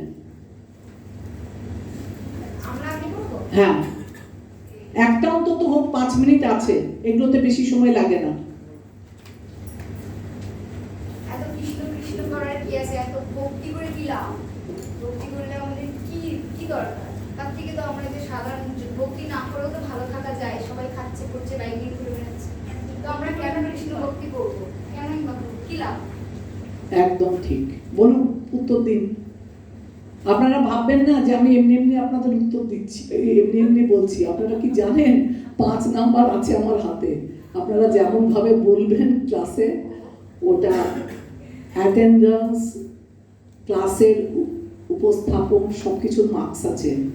আপনারা সুন্দর করে বলুন। কি বলেছেন মাতাজি কোশ্চেনটা একটু বলে দাও। আমরা কৃষ্ণ ভক্তি কেন করবো? আমরা কৃষ্ণ ভক্তি কেন করব? প্রভুজিরা বলুন, সবাই একটা একটা করে পয়েন্ট বলুন, তাহলেই হয়ে যাবে। কৃষ্ণ, খুব সোজা প্রশ্ন। উনি নাস্তিক মানুষ, উনি জিজ্ঞেস করছেন আস্তিকদের আমরা কেন ভক্তি করব। জড়জগতে আমরা বাস করি, তো আমরা মহাশূন্য হয়ে আছি। আমাদের মুক্তি পেতে গেলে কৃষ্ণকে ভক্তি করতেই হবে। কৃষ্ণকে ভক্তি করেই আমরা মুক্তির পথ পেতে পারি। ঠিক আছে, ভেরি গুড। আরো একটা পয়েন্ট হলো। আর কৃষ্ণ স্বয়ং ভগবান এবং কৃষ্ণ আমাদের মাতা আর পিতা, তাই আমাদের দুটো একই রকম হয়ে গেল নাকি? আরেকটু অন্য? ঠিক আছে, চলবে। আরেকটু অন্য। ভক্তি হচ্ছে সবকিছু শক্তি। আপনি কেন ভক্তি করবেন একটু অন্য অন্য অ্যাঙ্গেলে বলুন। হ্যাঁ, জড়জগতে আমরা মায়ার সাগরে পতিত হয়ে রয়েছি, তার জন্য দুঃখ কষ্ট এগুলো ভোগ করছি। এর থেকে বেরিয়ে আসার জন্য আমাদের কৃষ্ণ ভক্তি করা। ঠিক, ভালো। আর সবাই একটা একটা বলুন, কিছু অল্প অল্প করে, বেশি বলতে হবে না, 1 লাইন করেই বলুন। ভক্তি দ্বারা আমরা সদাচার উন্নততর জীবন লাভ করতে পারবো, তবেই ভক্তি। ঠিক আছে, আরো কেউ? প্রভুজি কেন ভক্তি করছি? এই সিধা সাদা, এমনি না যে আপনাকে ভাষা দিয়ে বলতে হবে। আমরা ভক্তি কেন করছি? ভক্তি যেরকম আমরা ভগবানকে আনন্দ দেওয়া, ভগবানকে আমরা ভগবানকে আমরা ভগবানের প্রীতি বিধানের জন্য, ভগবানের প্রীতি বিধানের, খুব ভালো। আর কে বলেননি? মনোজ প্রভুজি আপনি বলুন, চিন্তা করুন, বলুন, আপনি বলুন আমরা কেন ভক্তি করছি? ছোটখাটো আজকে যে পড়ালাম, কি পড়ালাম? ভক্তির মাধ্যমে আমরা কি করি? আমাদের হৃদয়ে কি, আমাদের হৃদয়ের মধ্যে যে কলুষতা আছে সেটা হরে কৃষ্ণ মহামন্ত্র জপের মাধ্যমে, শ্রবণ কীর্তনের মাধ্যমে আমাদের কলুষতাটাকে বিদূরিত। খুব ভালো হয়েছে সবাই। কে বলেননি? মনে মনে চিন্তা করুন, লাস্টে জিজ্ঞাসা করব, একটা করে পয়েন্ট সবাই মনে রাখুন। এবার আপনারা ওদের প্রশ্ন করুন। আস্তিক বনাম নাস্তিক, একটা অন্তত বলুন। 8টা বেজে গেছে, 3 মিনিট আছে, বলুন। নাস্তিকদের একটা প্রশ্ন করতে পারেন, ওরা উত্তর দেবে। এত আচার্যরা যখন বলছে যে ভগবানই শ্রীকৃষ্ণ এবং ভগবানের বিধিবিধানের জন্য আমাদের অনেক কৃষ্ণ নাম করা উচিত এবং ভক্তি করা উচিত, তো আপনারা কেন করছেন? বলো আনসার। এটা কি যুক্তি দর্পণ করতে হবে না? যা খুশি নিজেদের মধ্যে। সবাই একটা একটা বলো। আমরা নাস্তিক নাস্তিকের কথা আছে। নাস্তিক মানে কাজ করবে এটাকে? হ্যাঁ, ও ও ও বলছে যে তোমরা কেন ভক্তি করছো না। নাস্তিকদের। তো নাস্তিক কি পয়েন্ট, কি যুক্তি দেবে ভক্তি না করা? ভক্তি করতে গেলে নিয়ম শৃঙ্খলে চলতে হবে। যা দেখবো তাই মানবো, খুব ভালো পয়েন্ট, এই তো হয়ে গেল একটা। আর একটু বলুন। আমার ভক্তি করতে গেলে অনেক নিয়ম শৃঙ্খলে চলতে হয়। আমরা এখন এত ইন্দ্রিয় তৃপ্তিটা আমরা বেশি এনজয়মেন্ট করতে চাইছি, ওই জন্য ভক্তি করতে চাইছি না। ইন্দ্রিয় তৃপ্তিটা আমাদের কাছে ওটাই মেন, তাই আমরা ভক্তি করছি না। আচ্ছা, এটাও খুব সুন্দর পয়েন্ট। আরো বলুন। অন্য দেবতা আমি পুজো করি, সেই দেবতা আমি মানে বিশ্বাস না, করি। নাস্তিকরা তো কোনো দেবতারই পুজো করে না। আচ্ছা, ঠিক আছে। নাস্তিকরা সবসময় লাভ করতে চায়, তার মনোবাসনা পূর্ণ হয়, তার জন্য অন্য দেবতাকে পুজো করেই সেটাই হয়। নাস্তিকদের এটাই তো কামনা, কখনো কৃষ্ণকে ভগবান। আচ্ছা, নাস্তিক যদি ধরেই নিলাম যে কোনো দেবদেবতাকেও পুজো করে না, ঠিক আছে, তাহলে কি হবে? একটা মতো ভক্তি করেই কি লাভ? ভক্তি করলে তো আমি তো এমনিতে ভক্তি না করেই সব কিছু পাচ্ছি, তাহলে ভক্তি করেই কি লাভ? ও জড়জগৎটাকে ভোগ করছে, ভালো জীবন যাপন চলছে। টাকা পয়সা তাই মানে আমাদের জীবনটা আরো চেঞ্জ আর কেউ? অনেক ভালো লাগে। इंदु माता जी आप थोड़ा बोलिए। জগতের শান্তি সময়কে ভক্তি কি করবো? এখনো ভক্তি করার বয়স হয়নি, শেষ বয়সে করবে। माता जी आप बोलिए, आज पहला दिन है ना आपका, आप बोलिए। मैं बोली ना, क्या आप फिर से बोलिए। मैं बोली भक्ति करने से क्या लाभ होगा? मैं तो ऐसे ही खुशी हूँ, सब कुछ मिल रहा है। भक्ति करके क्या लाभ? আচ্ছা, আপনাদের মধ্যে এই যে 5টা পয়েন্ট এনারা দিল, এটাকে কেউ কাটতে পারবেন? ভক্তিতে ওনারা যেটা বলছেন আমরা ভালো আছি, হ্যাঁ। জগতে যেটা আমরা সুখ পাই হুম। সেটা খুবই অনিত্য, সময়কের জন্য। একদম ঠিক। কিন্তু ভক্তি হচ্ছে সবসময় নিত্য, একদম। সেই মানে আনন্দ কখনো বৃথা হয় না। হ্যাঁ, আমরা যেটাকে এরা সুখ বলে মনে করছে, এটা হচ্ছে পরিণামে দুঃখের কারণ। আর এই অনিত্য জগতে এই যে আমরা যত টাকা পয়সা, গয়নাগাটি, ঘর, বিষয় সম্পদ যা থাকি, এগুলো সব ক্ষণিকের। আমাদের মৃত্যুর পরে হ্যাঁ বলুন বলছি। যখন এরা বলছেন সবকিছুই পাচ্ছে, হ্যাঁ, তো দেখা গেলে নিঃশ্বাসের নেওয়াটা, নিঃশ্বাস যে নিচ্ছে ভগবানের যে আওয়াজ, অক্সিজেন, অক্সিজেন, জল, হ্যাঁ সেটা তো টাকা দিয়ে কিনতে এটা টাকা দিয়ে কিনে দেখা। হ্যাঁ, তার মানে ভগবানের অস্তিত্বটাকে ওরা মানছে না। ভগবান অনায়াসে যে জিনিসগুলো আমাদের দিচ্ছেন সেটা ওরা বুঝতে পারছে না। আর একটা হচ্ছে ওরা কি বুঝতে পারছে না, আরেকটা বলুন তো, খুব ভালো। আমাদের যে মানে চেতন যে মানে আত্মাটা রয়েছে, হ্যাঁ। সেই আত্মা যখন থাকছে না, হ্যাঁ। মানে মানে আমাদের মানে দেহটা থাকছে না, যে আত্মা সারা জীবন ধরে আমরা দেহটাকে পরিচর্যা করলাম, আর এটা বুঝলামই না যে এ দেহটার কোনো মূল্য নেই। মৃত্যুর পর শুয়ে আছে দেহটা, কিন্তু মৃত্যুর পর কে চলে গেল? আত্মা চলে গেল, যাকে আমরা সারা জীবন ইম্পর্টেন্স দিলাম না। আর সে চলে গেছে বলে তার হৃদয়ের মধ্যে প্রাণ নেই। আর একটা খুব ভালো পয়েন্ট আছে, কেউ আরেকজন কিছু বলবেন আমরা কেন ভক্তি করছি? একটা লাস্ট পয়েন্ট, এটাই শেষ, বলুন। ভক্তিটা হচ্ছে চিরস্থায়ী, পারমানেন্ট। হ্যাঁ, ভক্তিটা চিরস্থায়ী, নিত্য। আর আর আপনারা কি বলেছিলেন? বহন করে চলে। হ্যাঁ, এটা মানে মৃত্যুর পরে আত্মসঙ্গে ভক্তি। ভগবত ভক্তিটা বট ফরওয়ার্ড হয়। কারণ কি, এখানে আপনি যতটুকু ভক্তি করছেন সেই ভক্তিটা মৃত্যুর পরেও আপনাকে আরো উন্নত জায়গায় নিয়ে যাবে, এবং যেখানে আপনি ভক্তিটা শেষ করেছেন এই জীবনে সেটাকে আবার তারপর থেকে আপনার শুরু হবে। আর বাকি যা করেছেন সারা জীবন ধরে, ঘর বাড়ি জমি জায়গা সম্পত্তি, এই সব কিছু এখানে ফেলে রেখে যেতে হবে। তাই ভক্তির মাধ্যমে আমরা আমাদের কর্মফল অনুসারে পরবর্তী জীবনটা লাভ করব। হরে কৃষ্ণা কৃষ্ণা কৃষ্ণা হরে হরে, হরে রাম রাম রাম হরে হরে।